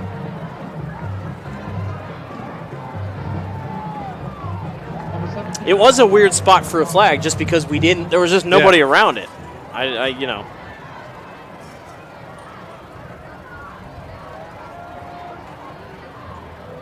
Coach Lonnie Moore checking with the officials over there. I don't think he still likes the explanation by any means, but you always have to ask the question. I've been in that position, coach, for 4 or 5 years there, and you just can't walk out the field if you have the same point of view as all it is my defensive people there. Who's holding? Who are we holding? And you owe a service to your players to at least get an explanation. Point after attempt is up, and it is good. 21-0. Valley on top of Waterloo West. We'll be back. You're watching the Central Iowa Sports Network. Hi, this is Chris from Fireplace Superstore, and you and I both know that you've been wanting to convert your drafty old wood-burning fireplace into a high-efficient gas one. Well, this is the perfect time. Heating Glow is making it easier than ever. If you buy this year between September 15th and October 13th, Heating Glow is giving a free vent kit worth up to $650, making it easier than ever to convert that old wood burner. But the best deal in years won't last, so come on in today. Fireplace Superstore, just west of Homemakers at 109th and Douglas. Getting your car serviced or repaired can be a pain. That's why Westside Auto Pros is committed to making it as painless as possible. If you wish, we'll come get your car at your home or office and return it when it's done. Or you can drop your car off here and we'll shuttle you to where you want to go. When we're finished with your car, we'll come pick you up and bring you back. If your car is going to be here for a few days, we offer low to no cost rentals. So give us a call and say, I can't wait to have my car serviced at Westside Auto Pros. 21-0. Valley on top of Waterloo West. Blake Walker, Dan Walker here with you. Wide receiver, big number 88. Torian Doss, one of three back at the line of scrimmage there, or at the goal line to receive that kick. And Waterloo West offense will come back out and has started every single drive inside the 25. So definitely trying to get something rolling here for sure. Obviously, that last drive didn't even get past the 5-yard line, and they have given Valley great field position all night long. The Wahawks looking for something here. It'll be first down and 10, 10:07 to go here in the second quarter. A little bit of a late start here. I think kickoff was probably 7:45 if I had to guess. They had a lot of activities going on in the field. It's kind of extended the first game prior to they had a long halftime. Yeah. Hand off to Klein. And met by a herd of defenders and might actually lose 1 yard on that one. Number 45, Jerome Horn, first there, right there in the middle. Couple score updates for you around Class 5A. Marshalltown leads Ames 20-7. Johnston over Lincoln. Council Bluffs Lincoln 56-7. Ankeny over Liberty 20-14. Cedar Falls over Dubuque Senior 31-0. And Kennedy over Hempstead 19-14. Hempstead is ranked 15th in the RPI. So a lot of big RPI games here tonight. This is one of them. I mean, this is a top 5 matchup in the RPI. Little bit of confusion here for Waterloo West. Still waiting to get the play in. They're not going to get it off. And Coach Moore is going to have to call a timeout. We'll stay here on this one. No, West just seems to be struggling. I don't know how they are. They changed the play a lot. Their full communication is they're trying to, I suppose that whoever's upstairs here is saying, yep, switch to this, switch to that, and that is not getting relayed back down to them in time to get that audible thrown in there. Well, and with high school obviously we've seen college go to the headset microphones. It's all still hand signals. Some teams use the giant boards. I assume when you played, it was still all hand signals most of the time. we ran players in and out. That's how old school it was. And that's, you still see it, quarterbacks go to the sideline Yeah. and just get the play and come back in, and that's usually how it goes. So, you know, we kind of went through different stages of how we watched it when you were in high school growing up. Then, you know, the last few years before Brian Sauser went up to Ames, Sauser will change the play 3 times before the ball's actually snapped. Yeah. So, and it has to be a coach that has a voice that can get their attention, right. You know, because it's all strictly audible driven off of a color, and they know what the 3 colors are that they're going to be audible to. So, well, and the art of huddling is also not as prevalent. I mean, you see Valley likes to hurry it up once in a while and keep things moving. So it's a very quick changing landscape of football here in the state of Iowa. And usually when a team gets onto something they are really good at, they go on to win state titles. Brady Dean back to throw on 2nd down. Will look to take off and run with it. Does not get far. And he might have, maybe got half a yard. Yeah. Price stepped up there and challenged him, and he had to put a little juke on Price, which I'm sure Price is going to walk back and say, that's not going to happen again. Drew Downing, big number 41 there, the senior linebacker. And Valley's got size up front, too. You talked about Alonzo Jimenez over there at nose guard. Also number 91, Colin Straker, CA. And they flip Booth in and out. He's been switching back and forth. 3rd down and 11. Dean off the pressure. That was a loose ball tapped up in the air and will fall incomplete. Again, I'm assume we'll see maybe if we get a replay. That looked like a design screenplay that Valley once again had read. And Waterloo West will once again have to punt. Take a look. Let's see. Yep. Yeah, they prominently try to run it off that right-hand side every time. And, you know, there again, who's there? Number 4, Price, stayed home and knows what's going on. Price coming into tonight, 40 tackles, 8.5 for loss, 3.5 sacks. You look at his size, he doesn't look like a guy that would get downhill like that, but he does. Brady Dean sends this thing on a line. Backing up to go get it is number 18, Denault Moore. And Moore will let it go here for out of bounds. Valley will set up shop outside of the 50. And we'll have a chance to work their way back in. 8:22 to go. Let's see. DeGroat looks like he's back in the huddle. We'll see if it's DeGroat that plays quarterback. As we saw number 12, Ethan Stemir. Yeah, and you know, they're a little bit further away. It'll just be interesting if they do try to put in the air, or let's just try to run this ball out. Darius Mason is back at running back. Again, running back by committee. Which they got Mason and Coleman both in there, so. They go to Mason. Boy, big hole. Really nice blocking up front. He's going to be, I think, just about a yard short, half a yard short of the first down marker, but Valley's O-line is just really good up front. Yeah, not to be a broken record, but you say this a lot. If it's not broke, don't change it there. So, and they did. That was just an awesome drop right over that left-hand side. Well, and we talked about it coming in. Valley's running game hasn't been anything lights out. And when you think of teams that are winning at the state tournament, state championship level, they're really good at both. So this is probably a big week that Swenson talked to his team and said, we got to figure something out because we can't just be one-dimensional heading into the postseason. Mason dragged down, but did get the first down. Yeah, you can see that almost set into place. And I just can't figure out Waterloo West on their defensive schemes. They are pulling so hard to the strong side and not even honoring that open side. And Valley's keying off it every time. So I don't know if DeGoat's he audibles it out and has the freedom to do that. But well, and we talked about the 2 big tackles in the guard. You know, you have Nielsen and you have St. Jean, who are very big on the offensive line. They don't play defense. I mean, that is strictly an offensive line position. And the Wahawks definitely don't have the same size as Valley does up front. Play action fake for DeGroat. He's going deep. He's got a man outside. Jump ball. It's caught. Jaden Brown down to the 22-yard line. Just simply boxed out his man in coverage.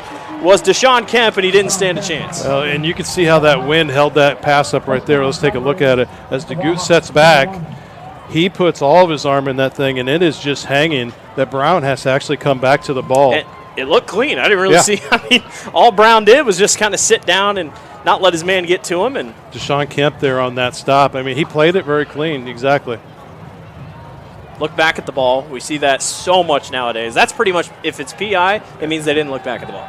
Well, and if you're someone that wants to go play college ball or above that level, that's in your mindset. You have to do it. Coleman spins forward and really nice gain up to the about 13-yard line. Metro Heating and Cooling red zone appearance for Valley. Once again, really starting to move. Marcus McGregor, he's pretty much manhandling that side. In the way that Waterloo West's defense is setting up, they're making it easy for him. I hate to say it. I still love Derek Ellens, big number 53, the center. Usually, he still always puts his hand up. All right, here's the huddle. Everybody get together. So McGregor and Bazell on this side. And they're just stretching. Waterloo West is really stretching out that defensive end. And right there, he cuts right back off of it, just like the hole opened up.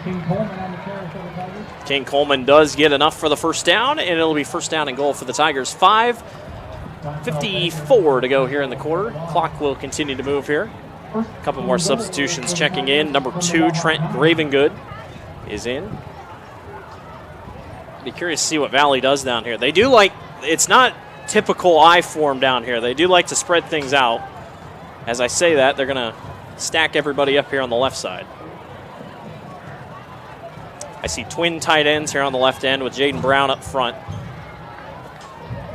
DeGroat, fake pitch. Schemper is wide open. Instead, he takes the route on the back end. Touchdown, Valley. Jaden Brown finishes the job after the great play early. Yeah, that was a really good look because that corner, which was supposed to pick him up, he sucked up to that tight end and left Brown wide open to the backside. So they overplayed the left-hand side. We can look at the replay here. Fakes the pitch. Stretch it out. And there, number 13, he was stuck on the inside. He didn't catch the fly route running to the outside. Schemper was open, but decided to take the way easier route. And Valley extends the lead 27-0 and will attempt the PAT here. Tigers are rolling in this one. That's when I look at a veteran quarterback. His eyes see more than one person. And he's just a junior. Kick is good, 28-0. We'll be back. Valley leads over Waterloo West. We'll be back. You're watching the Central Iowa Sports Network.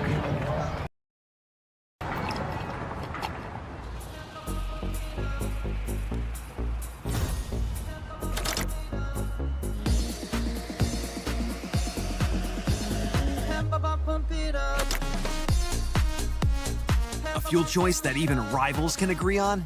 Now that's worth the hype. Cheaper, cleaner, and homegrown. Pump it up with unleaded 88.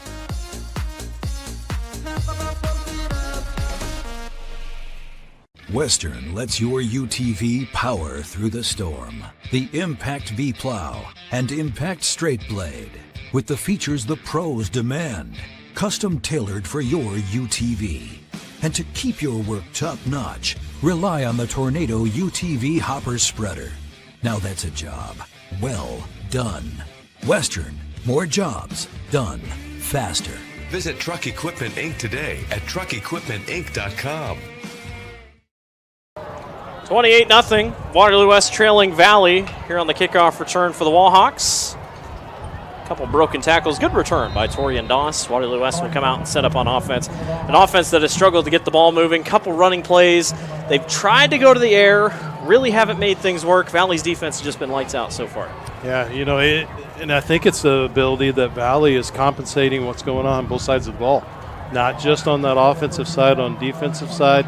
They're setting up their defensive schemes that West just doesn't know what to do. And they got a lot of stuff to figure out when halftime comes. 5:14 to go here in the second quarter. Ben Frazier is back in at tailback here with Brady Dean still at quarterback.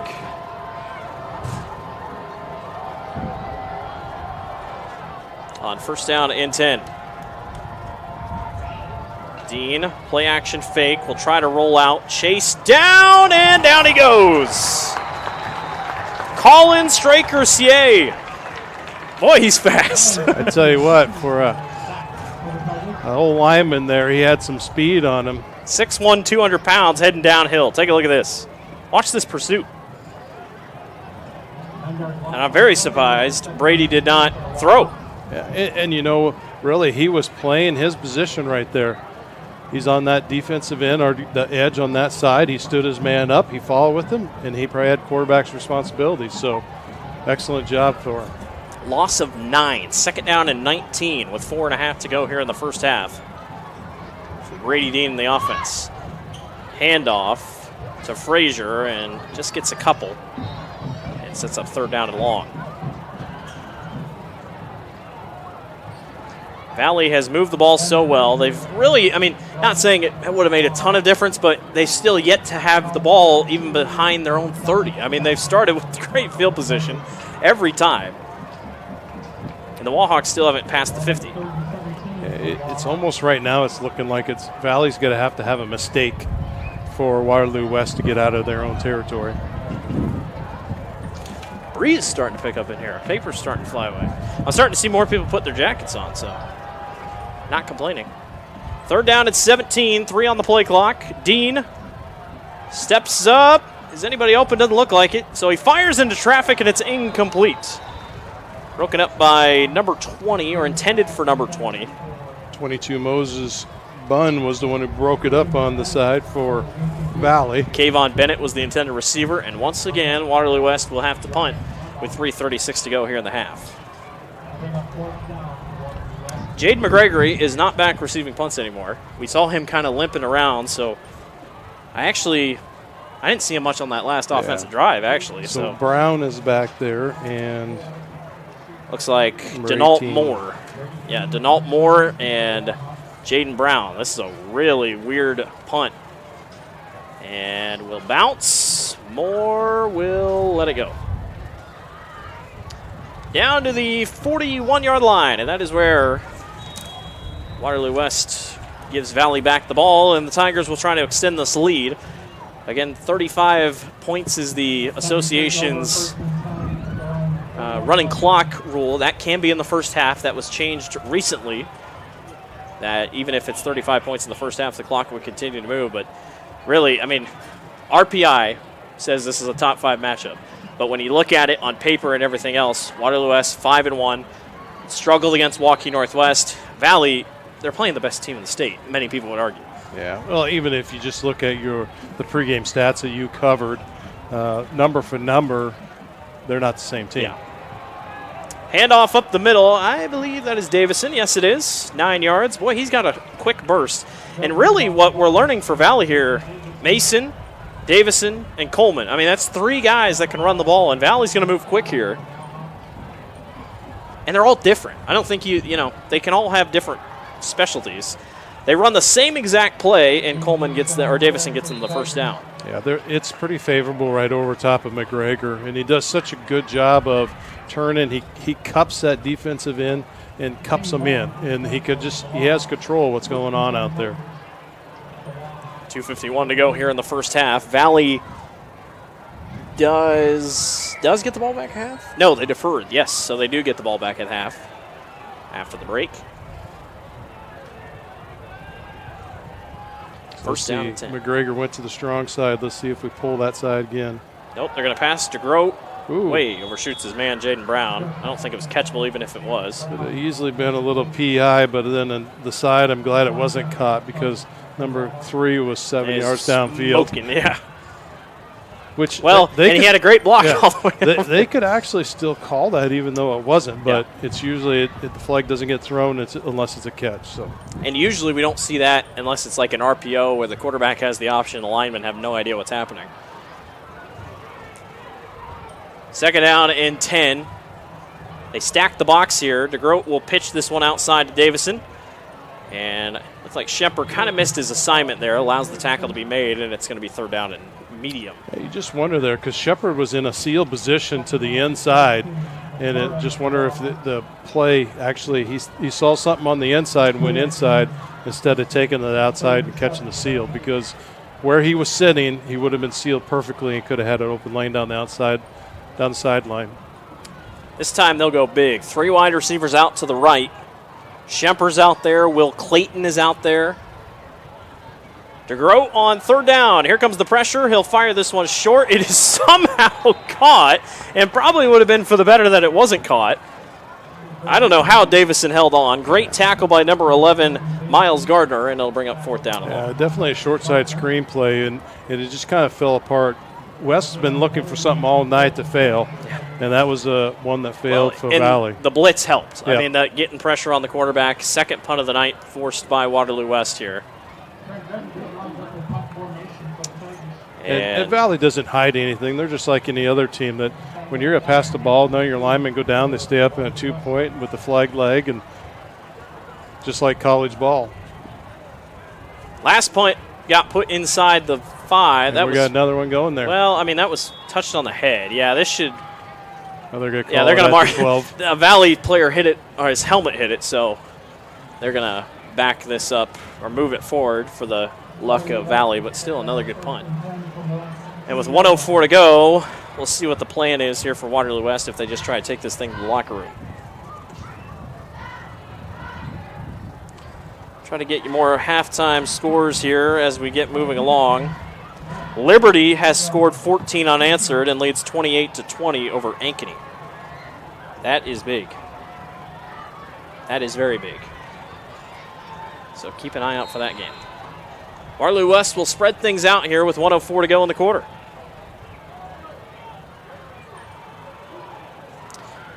Different about Waterloo West, all their linemen look down, and then when they get the play, then they go in their set position. Dean fires up on the post, incomplete, and I was going to say that's a good call. I thought it was coming because he had a hand on his jersey all the way down. Drake Sikorarada was in coverage, and we saw it we both saw it same exact time. There was a grab of the jersey, and while the throw was a little long, it's still going to be PI. That's one of those things. We stand in this position, and you see it as we pull out right here. He sets up, and he has his hand right there. As it turned, when you see his throwing his hand away, that's when it actually kicked off. But as we sit up here, you can't really say that should be PI. Well, I mean, but they'll call it holding. Yeah. That's what they'll call it, as it should have been. PI is usually you hold and you grab. That was just a tug of the jersey, and it's 10 yards, automatic first down. So Waterloo West will move the chains. 59 seconds to go. It does stop the clock a little bit. We're pushing 9 o'clock here for a first half. It's that kind of game. 59 seconds to go. Expect Waterloo West to continue to go to the air here. Again, they do not get the ball back to start the second half, so trying to get all they can. Actually, they're going to go right back to the ground. What do I know? Klein gets blown up. He missed his first couple tackles, but probably could have just gone down as Valley punishes him for even trying to escape. Waterloo West only has one timeout left, so. We always talk about on offense when you're running the ball, persistency of keeping your feet moving. Number 33 right there, Dane Christensen, he kept his feet driving on defense and made that play blow up. Second down and 12. They're in no hurry here. Dean, big pressure, lobs this one up, and it's incomplete. He got drilled by Aiden Price. And I mean drilled. Dean does get back up with 17 seconds to go. Boy, the pursuit angles by Valley's defense are quite good. Take a look at the replay. Ooh. Took a shot. Yep, took a shot. Andrew Price was the one. What did I say? Aiden Price. Andrew Price on the tackle. Well, the hit. Third down and 12. Upcoming. Again, Waterloo West. Love the helmets. Nice American patriotic Wahawk arrow on their helmet. Really nice look. And a whistle comes from the... delay of game. Couple of those. Sometimes you forget about it, but delay a game call. That's the second one of the day for Waterloo West. Well, and I was trying to watch it, and by the time I got my head switched around there, I had to reset to 25. So that's what it was. And it's rare that they'll reset it. I mean, it's a pretty strict clock. But, you and I talked about Waterloo West loves to change the play quite often. So if they don't get that play in.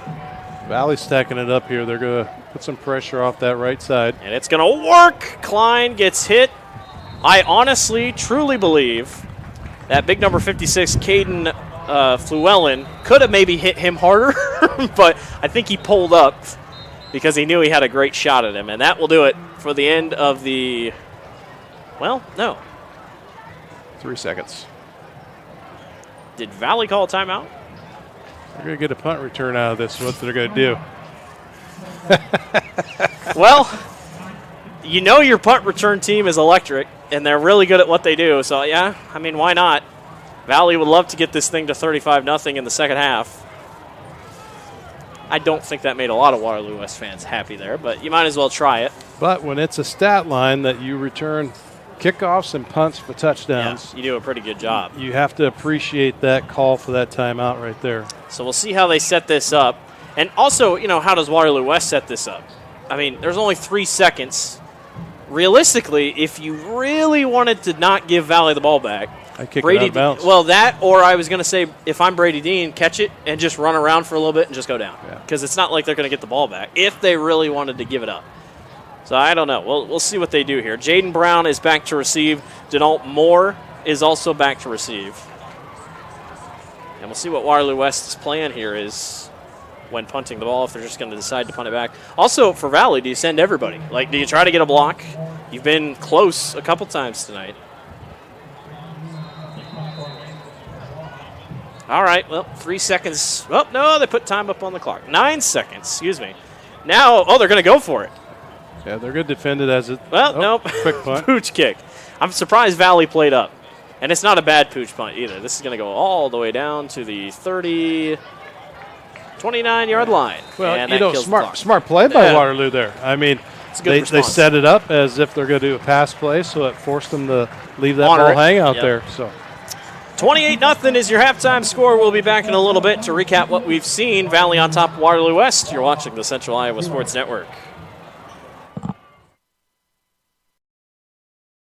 Getting your car serviced or repaired can be a pain. That's why Westside Auto Pros is committed to making it as painless as possible. If you wish, we'll come get your car at your home or office and return it when it's done. Or you can drop your car off here and we'll shuttle you to where you want to go. When we're finished with your car, we'll come pick you up and bring you back. If your car is going to be here for a few days, we offer low to no cost rentals. So give us a call and say, I can't wait to have my car serviced at Westside Auto Pros.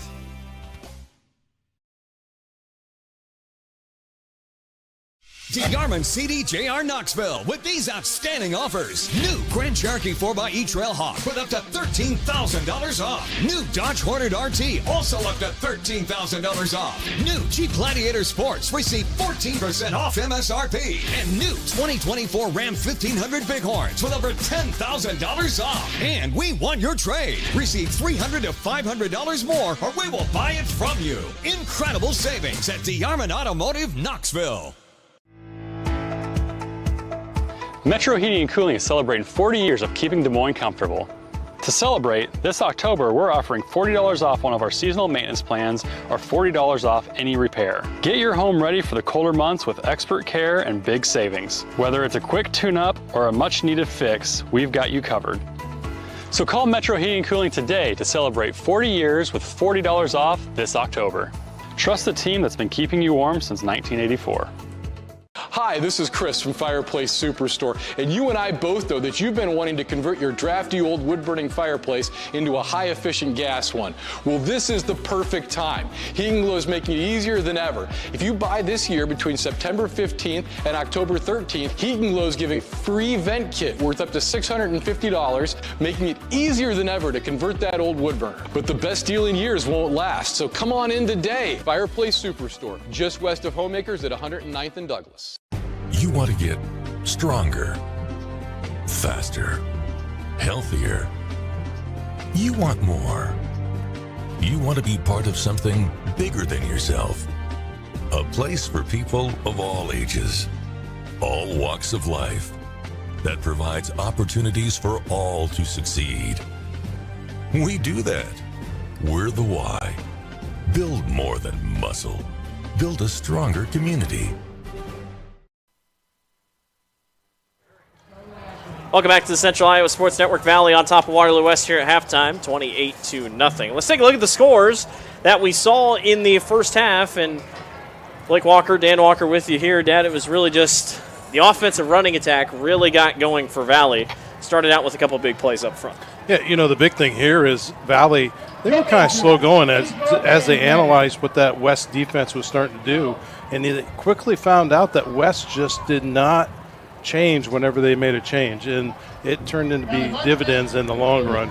See another great block up front. Zay Robinson. Saw him a little bit. Did have possibly a tweak of an ankle. We really haven't seen him at all since that tweak of an ankle on a, was it a punt return that he had that tweak or something like that? But Evan Stemeyer came in, throws a touchdown pass to Jaden Brown in the back of the end zone. Busy first half for Jaden Brown, couple big catches. And that got Valley up 21-0. And then DeGroat finds Jaden Brown in the back of the end zone for a touchdown and gives Valley the lead 28-0. Waterloo West has still yet to cross the 50-yard line. Really, the biggest takeaway I've learned from tonight, Valley is a very big team, and Waterloo West just does not have that size. Yeah, and, you know, Valley on both sides of the ball game here, when they come out on offense, like I said at the beginning, they were a little bit slow, but their defense wasn't slow at all. Their defense started out, they had the right blocking schemes, or picking up the right blocking schemes that West was trying to throw at them, and that adjustable four-man front that they had, they were confusing Waterloo West because they would kick out on, they'd take that four-man front, always leaving their defensive ends right on the edge, but they would adjust those two center tackles. They'd be on a tackle in the center, then switch it the other way, and give West these great, big, beautiful openings, but then the linebackers would step right up the middle and fill those gaps. And West just could not figure out what was going on. Yeah, it's been tough sledding so far. All right, couple score updates from around the Metro. Marshalltown, well, from around 5A, I should say. Marshalltown leads Ames 26-14. Johnston has already gone final. They defeat Council Bluffs Lincoln, who is 16th in the RPI, 56-7. Iowa City Liberty, second in the RPI, taking on number 12, Ankeny, 28-20. Boy, that would be a big win for the Lightning. Boy, they were a 3A school a couple years ago, if you remember that. Ankeny Centennial is currently beating Roosevelt 45-3. Southeast Polk leads Waukee in the fourth quarter 24-14. Dowling leads Urbandale 35-7. Cedar Falls is leading Dubuque Senior 38-0. Cedar Rapids Kennedy leading number 15th ranked Dubuque Hempstead 25-14. Waukee Northwest leads number 6th ranked Ottumwa 51-13 at halftime. And it's 28-0 is our score here. We will step aside for a little bit of a longer break. We'll be back here in a little bit. You're watching the Central Iowa Sports Network, where Valley leads Waterloo West 28-0. Western lets your UTV power through the storm. The Impact V Plow and Impact Straight Blade, with the features the pros demand. Custom tailored for your UTV. And to keep your work top-notch, rely on the Tornado UTV Hopper Spreader.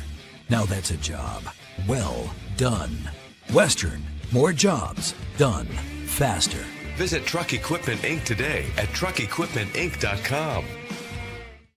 Getting your car serviced or repaired can be a pain. That's why Westside Auto Pros is committed to making it as painless as possible. If you wish, we'll come get your car at your home or office and return it when it's done. Or you can drop your car off here and we'll shuttle you to where you want to go. When we're finished with your car, we'll come pick you up and bring you back. If your car is going to be here for a few days, we offer low to no cost rentals. So give us a call and say, I can't wait to have my car serviced at Westside Auto Pros.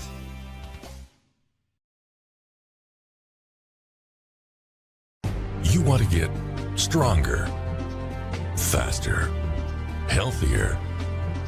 You want more. You want to be part of something bigger than yourself. A place for people of all ages, all walks of life, that provides opportunities for all to succeed. We do that. We're the why. Build more than muscle. Build a stronger community. October savings at DeArmond Chevy GMC Knoxville. New Silverado 1500 custom 4x4s with up to $8,000 off. New HDs with 5.9% for 84 months. 5 all-new 2025 Chevy Equinox in stock. Receive up to $8,000 off Sierra 1500 SLTs and $3,000 off new GMC Terrain. And we want your trade. Receive $300 to $500 more or we'll buy it from you. All at DeArmond Chevy GMC in Knoxville, Iowa. Free Godfather's Pizza begins with the download. Order through my new online ordering app and start earning free pizza and sides. It's easy. Download the Godfather's Pizza online ordering app today. Do it. Victory is in my face. I will not negotiate. I will transfer. Iowans are working hard, but high prices make it even harder to keep food on the table. Record numbers need help. Your neighbors, your friends, your community. Stopping hunger starts here.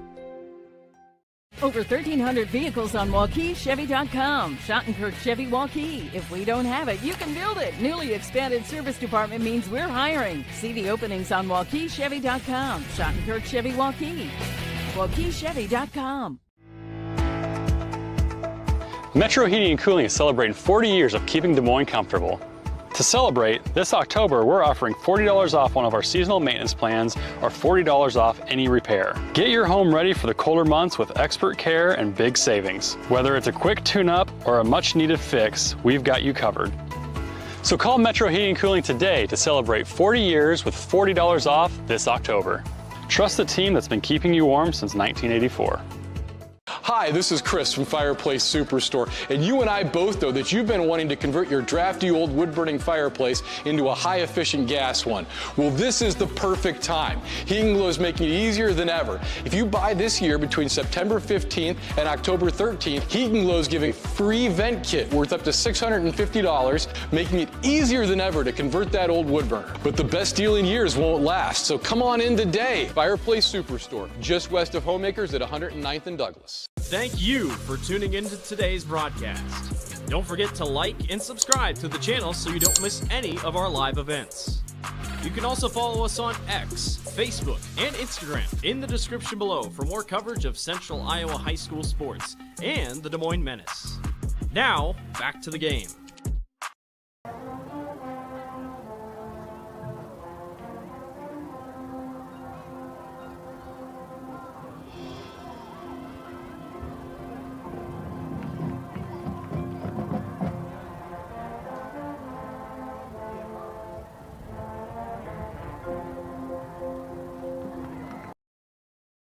Getting your car serviced or repaired can be a pain. That's why Westside Auto Pros is committed to making it as painless as possible. If you wish, we'll come get your car at your home or office and return it when it's done. Or you can drop your car off here and we'll shuttle you to where you want to go. When we're finished with your car, we'll come pick you up and bring you back. If your car is going to be here for a few days, we offer low to no cost rentals. So give us a call and say, I can't wait to have my car serviced at Westside Auto Pros.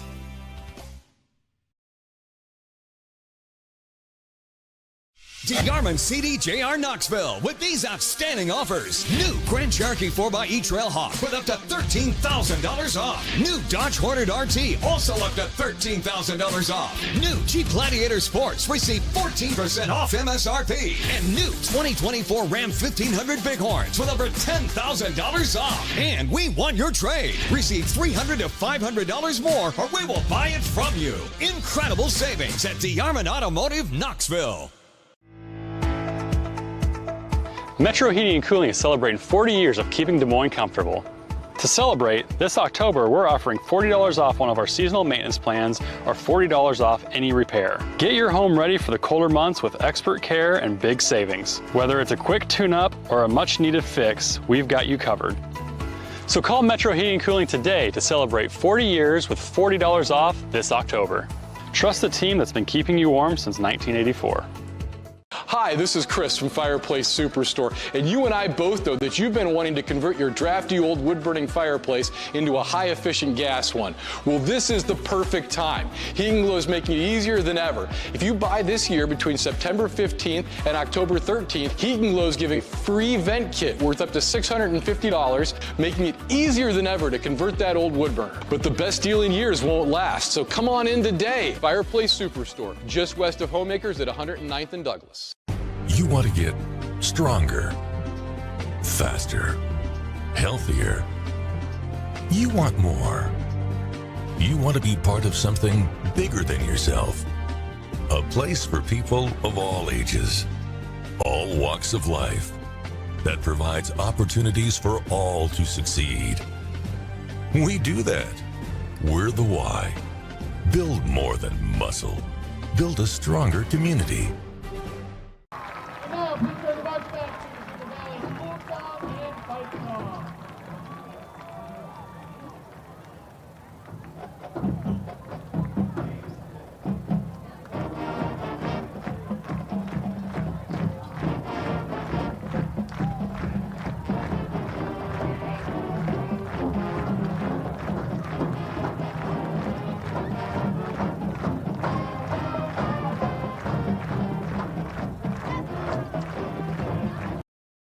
Iowans are working hard, but high prices make it even harder to keep food on the table. Record numbers need help. Your neighbors, your friends, your community. Stopping hunger starts here. Free Godfather's Pizza begins with the download. Order through my new online ordering app and start earning free pizza and sides. It's easy. Download the Godfather's Pizza online ordering app today. Do it. You want to get stronger, faster, healthier. You want more. You want to be part of something bigger than yourself. A place for people of all ages, all walks of life, that provides opportunities for all to succeed. We do that. We're the why. Build more than muscle. Build a stronger community. Hi, this is Chris from Fireplace Superstore, and you and I both know that you've been wanting to convert your drafty old wood-burning fireplace into a high-efficient gas one.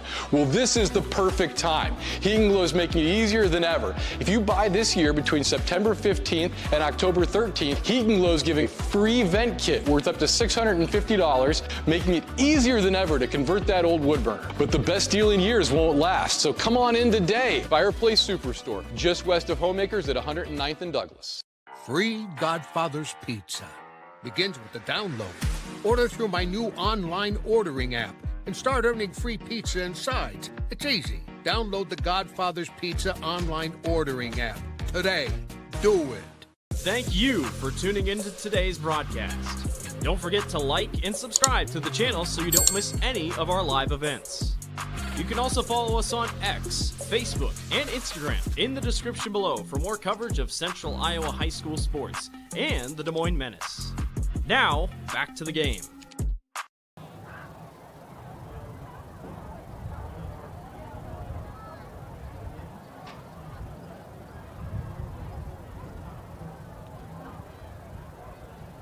Good evening, ladies and gentlemen.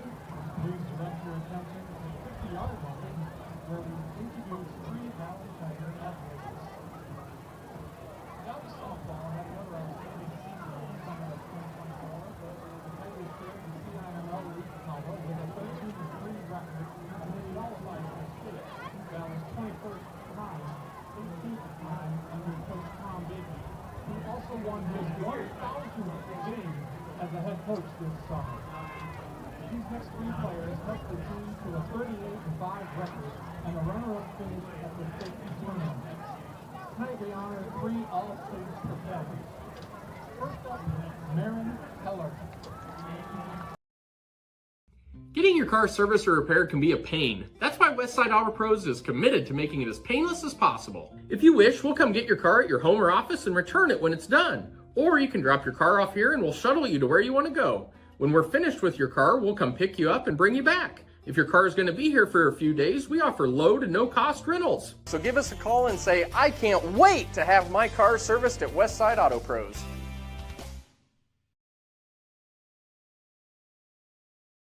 DeYarman CDJR Knoxville with these outstanding offers. New Grand Cherokee 4xe Trailhawk with up to $13,000 off. New Dodge Hornet RT also up to $13,000 off. New Jeep Gladiator Sports receive 14% off MSRP. And new 2024 Ram 1500 Bighorns with over $10,000 off. And we want your trade. Receive $300 to $500 more or we will buy it from you. Incredible savings at DeYarman Automotive Knoxville. Metro Heating and Cooling is celebrating 40 years of keeping Des Moines comfortable. To celebrate, this October we're offering $40 off one of our seasonal maintenance plans or $40 off any repair. Get your home ready for the colder months with expert care and big savings. Whether it's a quick tune-up or a much-needed fix, we've got you covered. So call Metro Heating and Cooling today to celebrate 40 years with $40 off this October. Trust the team that's been keeping you warm since 1984. Hi, this is Chris from Fireplace Superstore, and you and I both know that you've been wanting to convert your drafty old wood-burning fireplace into a high-efficient gas one. Well, this is the perfect time. Heating Glow is making it easier than ever. If you buy this year between September 15th and October 13th, Heating Glow is giving a free vent kit worth up to $650, making it easier than ever to convert that old wood burner. But the best deal in years won't last, so come on in today. Fireplace Superstore, just west of Homemakers at 109th and Douglas. You want to get stronger, faster, healthier. You want more. You want to be part of something bigger than yourself. A place for people of all ages, all walks of life, that provides opportunities for all to succeed. We do that. We're the why. Build more than muscle. Build a stronger community. Welcome back to the Central Iowa Sports Network. Halftime about to get finished here. Valley leads Waterloo West 28-0. Valley currently rated 4th in the RPI. Waterloo West rated 3rd. Blake Walker, Dan Walker here with you this evening. We talked about it in the first half, continued to talk about it as we've gone throughout the broadcast. Valley's line has just really outplayed Waterloo West in all facets of the game, and Valley just 7 points away from getting continuous clock here. Really, this is a big second half for Waterloo West, really just to set in and figure out what do you have. Like, what can you do? What can you change up? Obviously, a lot of weird things on defense. This is a big half for Coach Lonnie Moore and his team. Well, and right now is, as we started the game, we keyed around one offensive player on the line for Waterloo West, and they really haven't even utilized him to run over him. They really haven't. You know, they've gone opposite directions, or they dropped back and tried to pass into the wind. Passes come up short. They weren't hitting their direction where they needed to be. They are going to have to go back to the bread and butter that got him here and say, where can we run the ball? Where can we pick the A gap, the B gap, the C gap? How are we going to manipulate this Valley defense in order to move the ball? Because that's what they're good at. They're good at rushing, and they got to go back and just stick with it and play the ball game like they've been doing all year. 28-0 is your score. I will say another hidden thing for Valley tonight, their 2 punts have been phenomenal. I mean, that's another thing. Special teams, I mean, it really hasn't played too big of a factor, but Waterloo West has yet to cross the 50. They've yet to start a drive outside their own 35. You looking for stats? All right, we lost the page. Go ahead, keep talking. Well, keep talking there. It's been just one of those games that, you know, Waterloo West just hasn't had good field position to even make anything work. They had that one drive that started inside the 5-yard line. So, you know, there's a lot that needs to change here. And for Valley, you know, you get the ball to start here in the second half. Waterloo's defense is going to have to figure things out right here out of the half. Well, and right now we're going to start out. Valley's going to have the ball with the wind at their back. Yep. So it'll be interesting. Well, yeah, no. I think Waterloo West. Yeah. Waterloo West went into the wind in the first quarter. So they'll receive. Yep. So they'll have the ball starting the second half with the wind at their back. Yeah, so, I mean, a good chance for them, helping them out a little bit. Again, the wind picked up. It was very dry. It's been a dry couple weeks here in the state of Iowa. And it looks like that trend will continue, but definitely a lot cooler as the evening has gone on, and excited to see what happens here. Well, and as I talked about on the news the last couple of days, that as this northwest wind was going to be coming around, it was going to start to bring some smoke into the atmosphere, and definitely you can see as you're looking at your lights, you're a little bit more smoky. You know, it's just hanging in the air, so it's a little bit of difference, you know, and you're out there, and these athletes are conditioned to be good playing in any type of situation, but when you have kind of a degraded atmosphere like this, you'll see that. We had a couple cramps earlier on the Waterloo West side. Couple scores. Southeast Polk over top of Waukee currently in the fourth quarter, 31-20. The big one, in my opinion, that might turn a couple heads, Iowa City Liberty is up 28-20 in the final minutes over Ankeny. That looks like that'll go final. I love playing the game of, well, if this team beat this team and this team lost to this team that they played, they clearly don't. Ankeny beat Dowling, and if Liberty beats Ankeny, you're like, dang, we must have a good team out east in Iowa City. Not to mention Bettendorf is also very good. Right, and you know, this is kind of the first year we haven't heard much of PV. Oh, I mean they're still good, but yeah, not much of Pleasant Valley. But not a being into City High. City High is thrown out there. So there's a lot of change up names that are coming up in football this year. And again, we talked about earlier, to see Southeast Polk be a three-time champion and then turn around and just struggle this year. Now tonight, this could be a good win for Southeast Polk as they continue down that road tonight. And you got to think, they've beaten Ankeny, only lost to Valley by 3 in overtime. You know, they've had great games. It's just what team shows up on any given night. And I'm not saying a 4-peat's out of the question. It's definitely going to be tougher, but this year sure feels like it's up in the air. So, well, if for Zelena, as they could get into that postseason, that's a win for them. Yeah. You know, just to say that they could get back into that postseason play. And they've been there before. Right. Championships are contagious. Waterloo West is fighting for a lot of things here. 3rd in the RPI, but boy, they're going to need some help, as that's a line drive kick to start us in the second half. And Valley gets good field position here at the 36-yard line. Waterloo West obviously will drop tonight in the RPI, assuming they don't come back and win this. I guess some other, if you call it good news for Waterloo West fans, Ottumwa is getting beat 51-13 by Waukee Northwest. So Ottumwa is going to drop as well. Again, those two teams play at the end of the season, the last game of the year. It's probably going to be for a spot in the playoffs. So definitely something to think about. Well, and as tonight shakes out and the next 2 weeks shake out, every time we look at these Friday night scores, that RPI just starts to spin circles, and it's its own computer in itself just by taking all the calculations. Handoff to Coleman on first down. I'm going to apologize, as Coleman still has not gone down.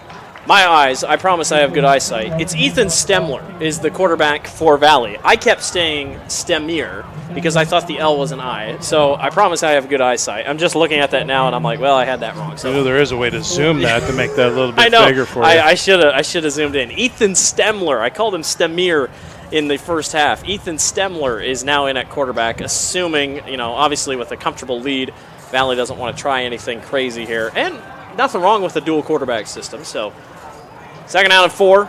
Coleman, big hole. King Coleman turns it upfield. Goodbye. Touchdown, Valley. King Coleman extends the lead for the Tigers. What can you say? Let's turn around when we get the instant replay up here. There was some big holes that were opened up on that right-hand side. I mean, good job by the guard up front. Great job by number 2, Trent Gravengood. Well, again, I can't say enough of these legs do not stop. I mean, he is just constantly turning his legs. If he gives a little bit bump, he bounces off and he keeps running. We were wondering, you had to wonder when they were going to break a big run out like that. And, of course, it was King Coleman, one of the faster guys, who makes the play. Point after attempt is up, and it is good. 35-0. Valley leads over Waterloo West. We'll be back. You're watching the Central Iowa Sports Network. Save big at DeArmond CDJR Ames. Receive 2.9% for 84 months on the new Dodge Hornet RT, Grand Cherokee 4xE, and Jeep Wrangler 4xE. New Ram 1500 4x4s at one low price of $35,990. New Ram HD Crew Cab 4x4 starting at $47,990. That's over $13,000 off. Plus up to $10,000 off MSRP on new 2024 Grand Cherokees at the all-new DeArmond CDJR Ames. DeArmondAmes.com. Metro Heating and Cooling is celebrating 40 years of keeping Des Moines comfortable.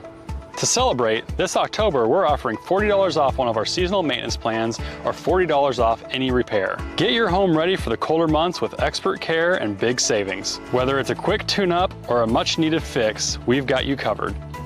So call Metro Heating and Cooling today to celebrate 40 years with $40 off this October. Trust the team that's been keeping you warm since 1984. Welcome back to the Central Iowa Sports Network. Kickoff here, back in the end zone, so we'll be called down for a touchback.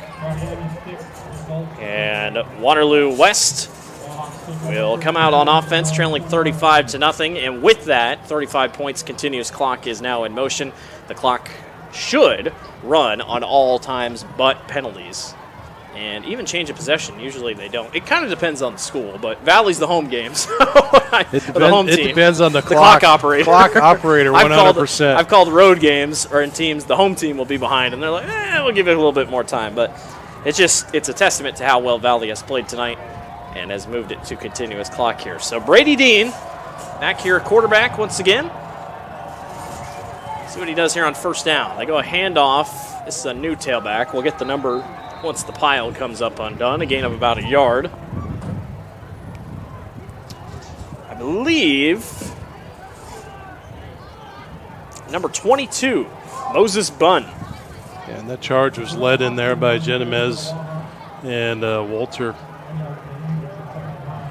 2nd and 9. 2 wide receivers out left, 1 to the right. And you can see once again, they set up and then... Yeah, so right now they're running almost a 3-man from the center off to the strong side of the field.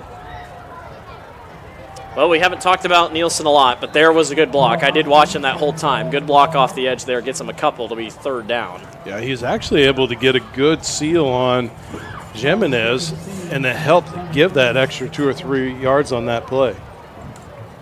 Nielsen, big number 77 on left tackle, going to play for the University of Iowa. Just a junior, but he's 6'7", 285. Just a junior. And so is the left guard next to him, just a junior. So Waterloo West will have size up front if need be, but once again, going to change the play here. Every single play for Waterloo West, they're snapped it within 5 seconds on the game clock, or play clock. 1 second. Dean will hand off once again, and not much going once again for Moses Bunn. Bring up 4th down and medium, and I believe your punt team will come on out for the Wahawks. Yeah, right at the last minute, right when Waterloo West changed that play, Valley turnaround, they did a stunt going off of the far side, and they just overshot. Good way to counter that, but still you can never be upset if you went 4th and 5 and you're making them punt again. I will say, not conservative play calling, but Waterloo West does not have a passing attack, and when you trail in games like this, really hard to rely on the run to get you back into it. High snap, and somehow Brady Dean was able to get that away. Punt is taken up all the way by Micah LeLacheur, all the way at the 35-yard line, and Valley will set up shop there. I'll tell you what, they were 1 lineman away. Matthew Thomas got about 20 yards down the field, and he just stopped. And if he wouldn't have been that man to stop there, that ball could have went right back to the end zone. Well, and big number 18, Denault Moore, he almost blocked that punt. I mean, he was very close. Again, amazing they have not blocked the punt tonight. They've been so close. Valley will send the offense back out on the field, leading 35-0. Stemler again, the quarterback. Did see him a little bit last year before he got hurt. So he's played in the system before. And now he has Robin Brooks, another tailback, in the backfield. Let's try to keep up. Brooks gets the carry, runs behind the fullback, and somehow, some way, squirts out on the other end and is going to be really close to the marker. I don't know who his fullback was, but I saw him follow him the entire way there. Brings up 2nd down and count it 1. And again, for some people that may be wondering, 35-0 here. RPI, think about it, this is the 4-3 team. Score differential does not go into account in the RPI. So if people think Valley might try to run up the score, it doesn't matter. The score doesn't matter in RPI. In the RPI, it's more important, though, to know that who beat who prior to.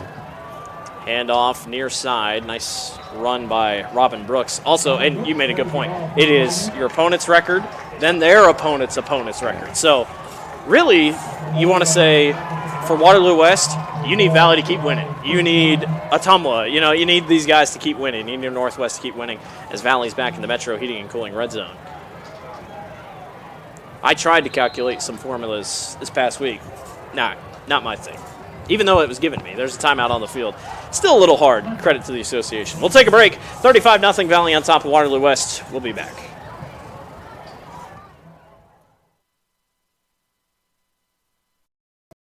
Hi, this is Chris from Fireplace Superstore, and you and I both know that you've been wanting to convert your drafty old wood-burning fireplace into a high-efficient gas one.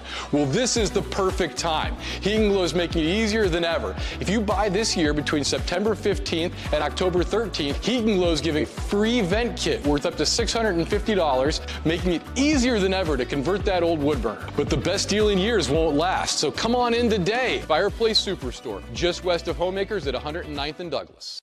Getting your car serviced or repaired can be a pain. That's why Westside Auto Pros is committed to making it as painless as possible. If you wish, we'll come get your car at your home or office and return it when it's done. Or you can drop your car off here and we'll shuttle you to where you want to go. When we're finished with your car, we'll come pick you up and bring you back. If your car is going to be here for a few days, we offer low to no cost rentals. So give us a call and say, I can't wait to have my car serviced at Westside Auto Pros.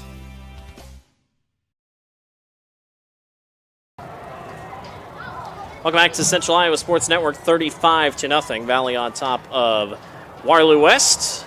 Here is a handoff up the middle. Again, churning the legs is Robin Brooks.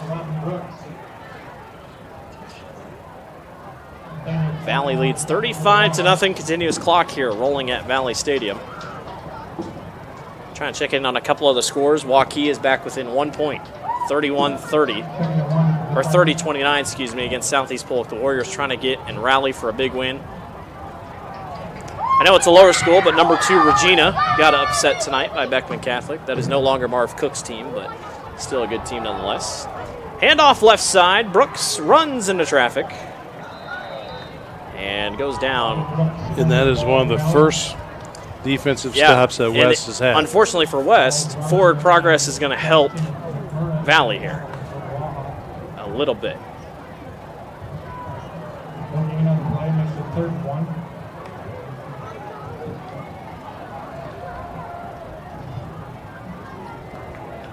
.534 to go here in the third quarter. Third down and only a yard. I mean, expect Robin Brooks to get the call again here on a chance. Handoff, near side, and rip down. Gain of a yard, that is enough, and it will be first down and goal for Valley. Tigers, again, the running attack has just been so solid tonight. And really good up front, and most of the second team offense now in for the Tigers.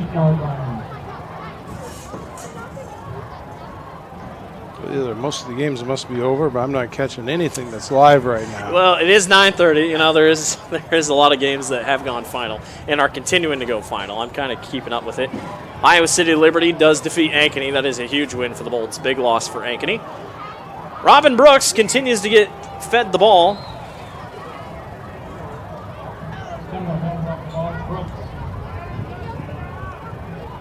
Comes up short just a little bit here. Will be second down and goal.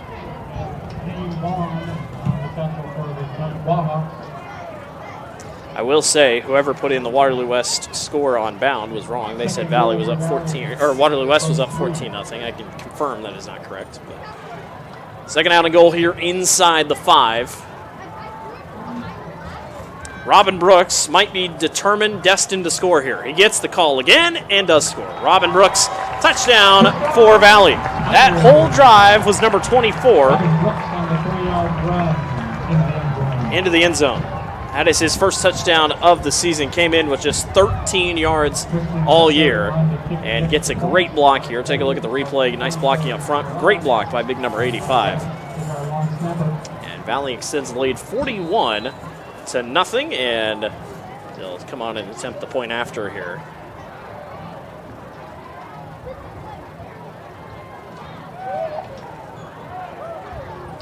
Trying to make it 42-0.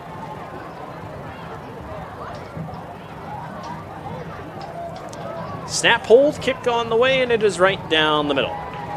It's a little bit of a acting job on the end. 42-0, Valley on top over Waterloo West.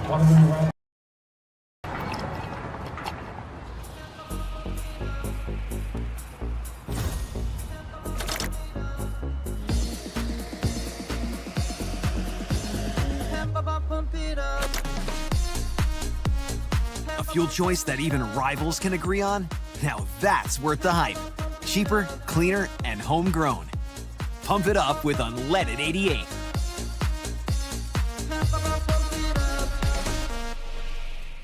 Western lets your UTV power through the storm. The Impact V Plow and Impact Straight Blade, with the features the pros demand. Custom tailored for your UTV. And to keep your work top-notch, rely on the Tornado UTV Hopper Spreader. Now that's a job well done. Western, more jobs done faster. Visit Truck Equipment Inc. today at truckequipmentinc.com. Welcome back to the Central Iowa Sports Network. Valley on top of Waterloo West. 42-0 is your score here from Valley Stadium. And what has turned out to be a pretty blustery night. We came up in the press box earlier this evening. It was quite warm, almost uncomfortably warm. And it's cooled off here. Kick taken here by the Wahawks. And, oh, almost a big hole. Taken down at about the 33-yard line. That kick was taken back by number 3, Deshaun Kemp. Number 35, Luke Welter in there on that tackle, which has been around the field on the defensive end tonight. That's another thing about Valley. We have not called one name on defense. It feels like a lot tonight. Southeast Polk defeats Waukee 31-28. That is a huge win for Southeast Polk, which will undoubtedly shoot them into the top 16. And unfortunately for Waukee, might drop them out of the top 16.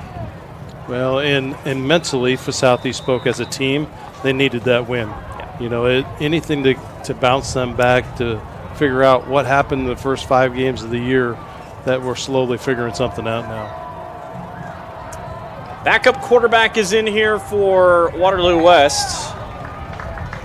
That is number 18, Brett McGovern, the junior. So we'll see what he can do here for a couple snaps. Jason Pham on the carry for the Wahawks, tackled by Valley. Who they got in at running back? Ben Frazier, I believe. Brent McGovern, 6'2", 180. I'm going to take a wild guess and say he's maybe a basketball player. And nowhere to go. Wrapped down in the backfield. Valley is right there. Jaron Horn. There was nowhere to go. Jaron's been bouncing around he's been on that strong side defensive end there, and he just knocked him off right there, shucked them, and actually if it wasn't going to be a sack, it was going to be holding. Yeah, it was going to be close. The left tackle got swung. A good swim move when he can do it. I'm so sad. The 2 years that I played football in middle school, I just didn't understand line play. I wish I would have known much more, because it's amazing what some of these tackles do. Handoff on the weak side here for Waterloo West. And that one gets upfield for a couple to be 4th down for the Wahawks. Trying to run the ball. Again, just have not passed it, and the Wahawks will go on and punt. One thing about Coach Moore, he's not going to go for it. He's just going to play football, and he's going to get his team to get it figured out. Well, and you know, as we said, what are some of the keys is go back to your bread and butter and see what you could do to move that ball in. It may have been a short series, but they were moving the ball. They're actually seeing the holes and opening holes up. So with 1:09 to go, oh, Dean makes a touchdown pass that is technically blocked. That's a live ball, and Waterloo West is on it. What do you call this? I mean, it's Valley's ball, but yeah, I mean, it'll have to go down as a block. Yeah. But this is really weird. This is a touchdown catch by Brady Dean over the shoulder, and then blocked by Moore, who has been so close tonight. And while Waterloo West does recover, obviously it is Valley ball. So, I mean, the key is in the punt formation. As long as they punt off of their foot, it's whatever the forward momentum of that ball went. Yeah. You know, unlike if he would have turned around and passed it, that'd been a dead ball, just a line of scrimmage. Might get one play here before the end of the quarter as the clock continues to tick down. New quarterback in there, isn't it? Or is it still Stemler? Stemler's going to throw. He's going to fire downfield. And the catch is made. Touchdown, Valley. Owen Woods All 6 foot of him goes up to get it. That's a nice little pass right there. He set back and had just enough time to get his arm underneath it a little bit. Let's watch here on the instant replay. He pulls back and he gets his hip underneath it a little bit, just airs it out. Beautiful pass. And again, Stemler played a bit last year. I mean, you know, he can throw the ball. And the fact that, you know, as a senior has said, I'll step back, DeGroat is the starter. But, I mean, Valley clearly has to feel confident about that quarterback room right now. As the kick is up and it is good. 49-0. Valley foot on the gas here. They lead. We'll be right back.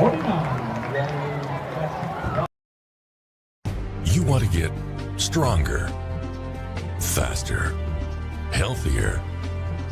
You want more. You want to be part of something bigger than yourself.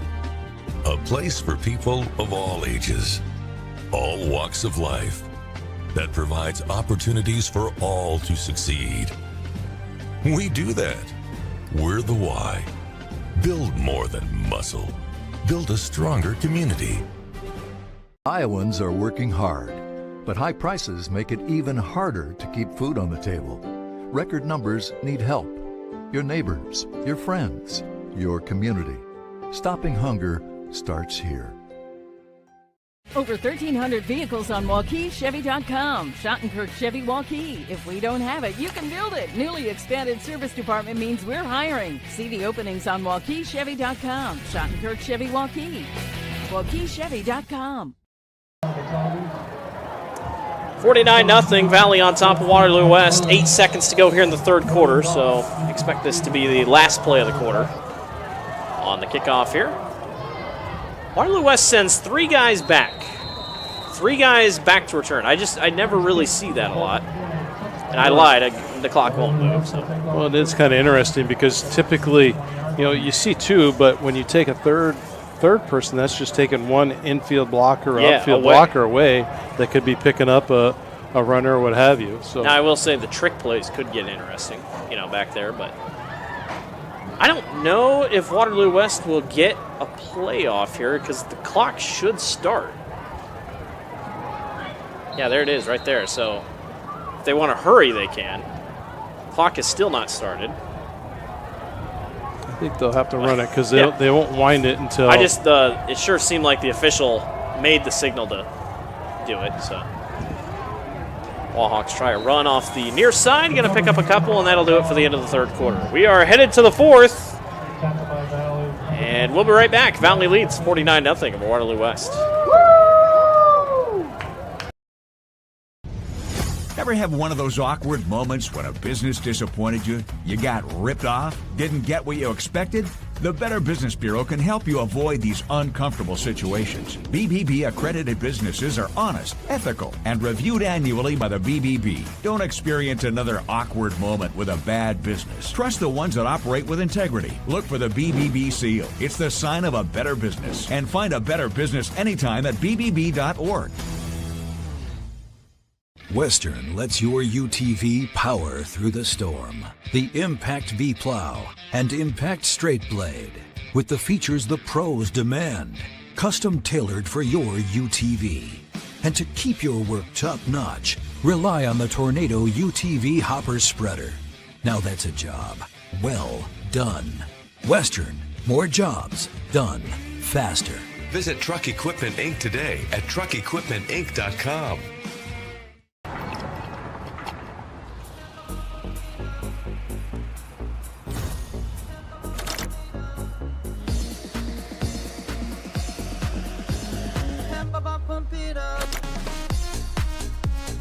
A fuel choice that even rivals can agree on? Now that's worth the hype. Cheaper, cleaner, and homegrown. Pump it up with unleaded 88. Will destroy Fairfield. Welcome back to the Central Iowa Sports Network. Fourth quarter underway. Continuous clock here at Valley Stadium. Blake Walker, Dan Walker here with you. Waterloo West with the ball. Here will be 3rd down and 10 upcoming. Light show just got playing there in between the 3rd and 4th quarter. Kind of scared me a little bit, but that's the Musco lighting that you got here. I see that firsthand at Knoxville. Waterloo West has continued to run the ball. Really hasn't gone away from it here, especially now with the backup quarterback in. Getting some snaps, Brent McGovern. Handoff on the far side. Good pickup there by Moses Brune, or Bunn. Or excuse me, Terrell Hoskins. Terrell Hoskins gets the carry. It's actually good, for Valley. They're getting a little bit more second team in there on their defensive side, so they're getting a good look at what the run scheme is for Waterloo West. Lonnie Moore will send on his punt team. One thing that I really like of Coach Moore, whenever he punts, he walks out on the field, turns around, says punt team, and counts and makes sure everybody is out there on the field. Last punt here by Brady Dean was blocked. This time it's a much better snap. Beautiful punt. Yeah, very good. Oh, the punt is muffed by number 31 for Valley, and I believe Waterloo West is going to get back on top of that. Blake Dorenkamp, the sophomore, muffs it, and yes, Waterloo West ball. So for the first time tonight, Waterloo West has crossed the 50. Yeah, has crossed the 50. I told you earlier that it'd be a mistake is how they're going to get there. Take a look at the replay. I mean, it's a great punt, and you talk about hang time.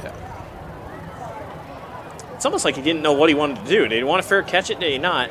So Dorenkamp muffs the punt. I'm going to assume if it's a Dorenkamp in Valley, got to be a younger brother of Addison Dorenkamp, a phenomenal Valley athlete in previous years. I believe won Gatorade Player of the Year, if I'm not mistaken. All right, so Waterloo West does have the ball inside the 50 here. 9:47 to go here in the fourth quarter. We'll see if the offense can get moving. I'd like to see them pass the ball, personally, a little bit, just to open things up, but they're content to keep it on the ground and get about a yard. Number 56, Caden Wowzer. Fluellen. What number? Number 56. For Valley? Yeah. Caden Fluellen. Fluellen. There we go. Notable down in Class 3A, number 21 Humboldt, or number 10th ranked, or excuse me, Humboldt defeats Algona in 3A. That was a 2-versus-1 game, 21-20. That one wrapped down to the backfield, but then good defense by Valley. And that's another thing. This is the most of the first team Valley offense. I will say the line, I'd say most of it is second team versus second team, but one thing, you look at Valley sidelines, there are a lot of players on that team. I mean, 60, 70 players. Depth is huge. But right now, Valley's defense, so Jaron, he was their starting defensive end. Yeah. So there's some key positions there that when you only play one way, that you have the ability to just keep a strong team in there. And third down and long, and a very awkward handoff. That was a read option, but it looked like McGovern just ripped it out of his hands and he fires it out of bounds. We'll see if this is 4-down territory.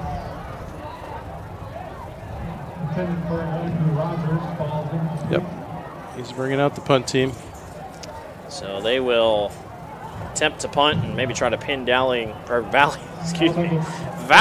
back here a little bit. And Valley, they're telling the man who's currently back to receive, that's Micah LeLacheur, I think they were telling him not to field this punt. It's another very sky-high kick. He's not even going to be back for a chance to receive. Boy, anytime I see a player kind of hanging around there, I'm like, get away, man. No kid. Just move. There's just too many bad things that happen when you try to take a jab step toward and try to be a hero. You think you know what the grass is going to do, but on turf especially, I'm like, that ball could bounce right back, and then you're in trouble.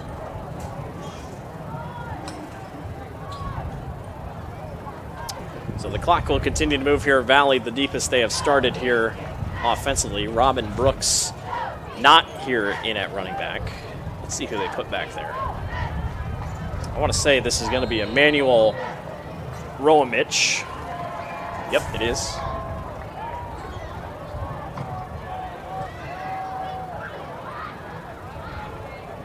So first down and 10, inside the 10. Roamich gets the carry and is brought down for a gain of a couple. I will say I assume it was the freshman game. Waterloo West hung in with Valley a little bit. It was a 27-13 game, but Valley scored late. Waterloo West pretty impressive in that game. Yeah, they did. And some of the bigger schools, you have to be a superstar before they bring an athlete up and they let them play those games. And that could be very possible, down there Waterloo West. Well, and you never know. Can you play 6 quarters? I can't remember what the JV or the freshman well, I don't know. Yeah, that rule came up just this past year. Yeah, it's a very different type of thing. Romanic gets the carry and has the first down for Valley, continues to move the chains.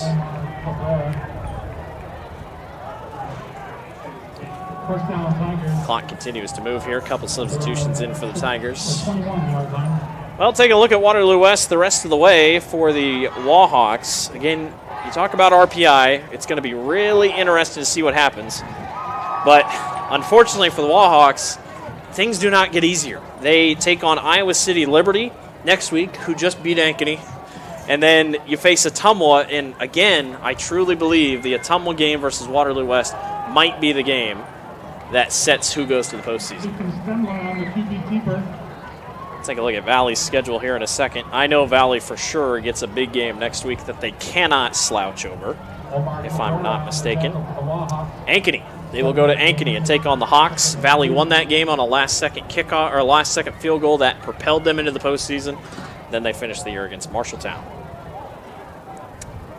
So, can't sleep on them. I mean, this has been a year of we just really don't know what's going to happen. It's a week-in and week-out thing. Stemler bobbles the snap and falls right back on it. Stemler recovers the errant snap.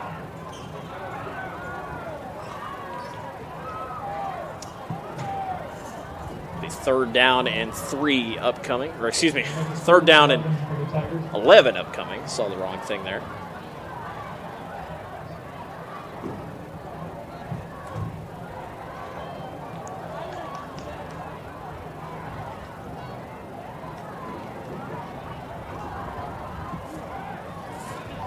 So 3rd down and 11.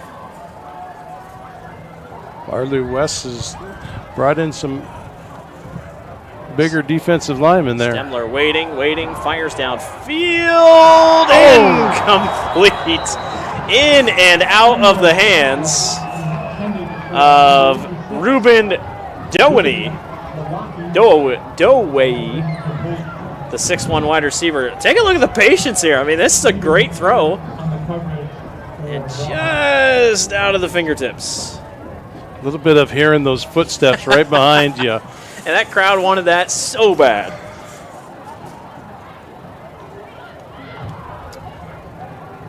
And we will have a punt upcoming here for Valley, which I'm personally excited for because every Valley punt this year, or this season has been, or tonight I should say, has been very good.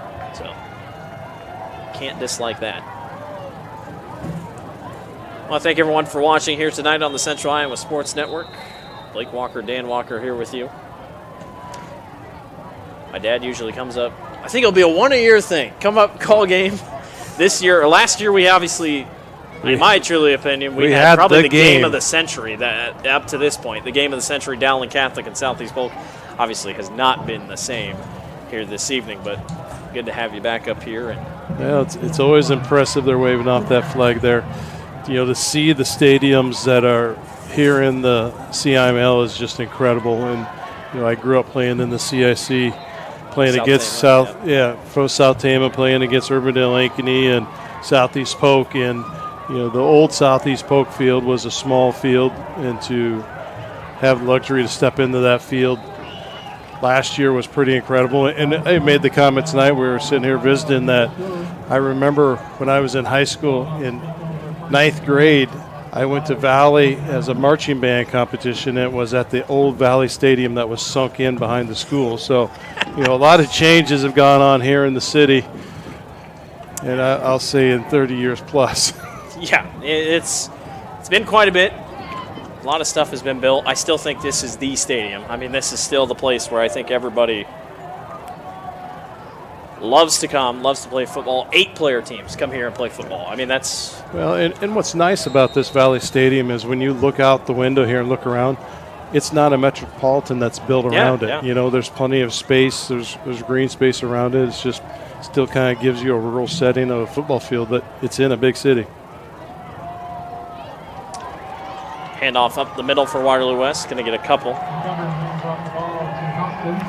Evan Caduce there on the tackle. A few more of the Valley defensive people are switching out, get some new faces in there. Tell you what, they got a wide receiver here on this near side, Colin Ritter. 6'2", 185. Boy, he's tall. Stands out here.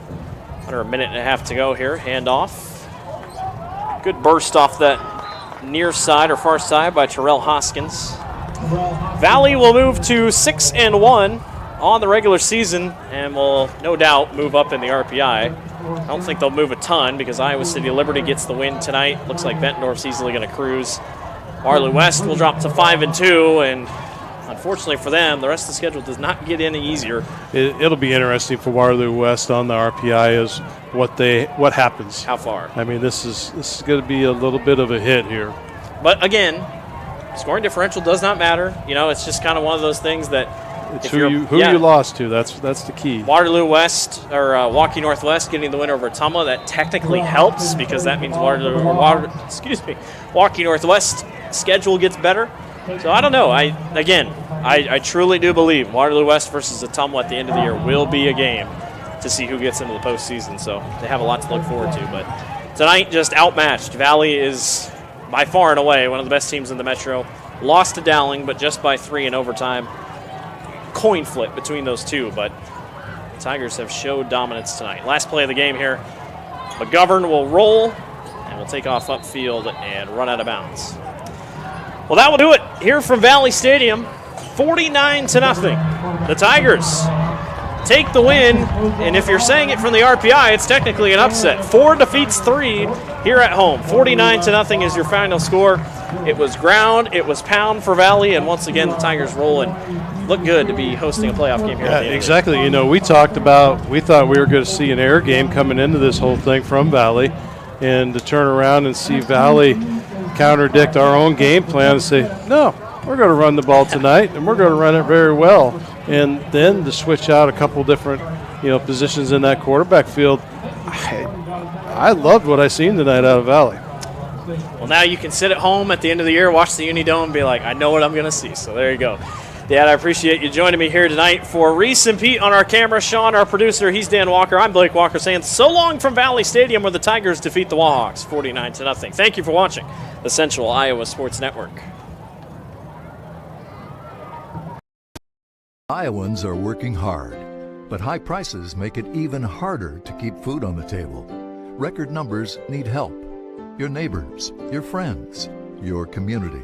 Stopping hunger starts here. Free Godfather's Pizza begins with the download. Order through my new online ordering app and start earning free pizza and sides. It's easy. Download the Godfather's Pizza online ordering app today. Do it. You want to get stronger, faster, healthier. You want more. You want to be part of something bigger than yourself. A place for people of all ages, all walks of life, that provides opportunities for all to succeed. We do that. We're the why. Build more than muscle. Build a stronger community. Hi, this is Chris from Fireplace Superstore, and you and I both know that you've been wanting to convert your drafty old wood-burning fireplace into a high-efficient gas one. Well, this is the perfect time. Heating Glow is making it easier than ever. If you buy this year between September 15th and October 13th, Heating Glow is giving a free vent kit worth up to $650, making it easier than ever to convert that old wood burner. But the best deal in years won't last, so come on in today. Fireplace Superstore, just west of Homemakers at 109th and Douglas. Free Godfather's Pizza begins with the download. Order through my new online ordering app and start earning free pizza and sides. It's easy. Download the Godfather's Pizza online ordering app today. Do it. Thank you for tuning into today's broadcast. Don't forget to like and subscribe to the channel so you don't miss any of our live events. You can also follow us on X, Facebook, and Instagram in the description below for more coverage of Central Iowa high school sports and the Des Moines Menace. Now, back to the game.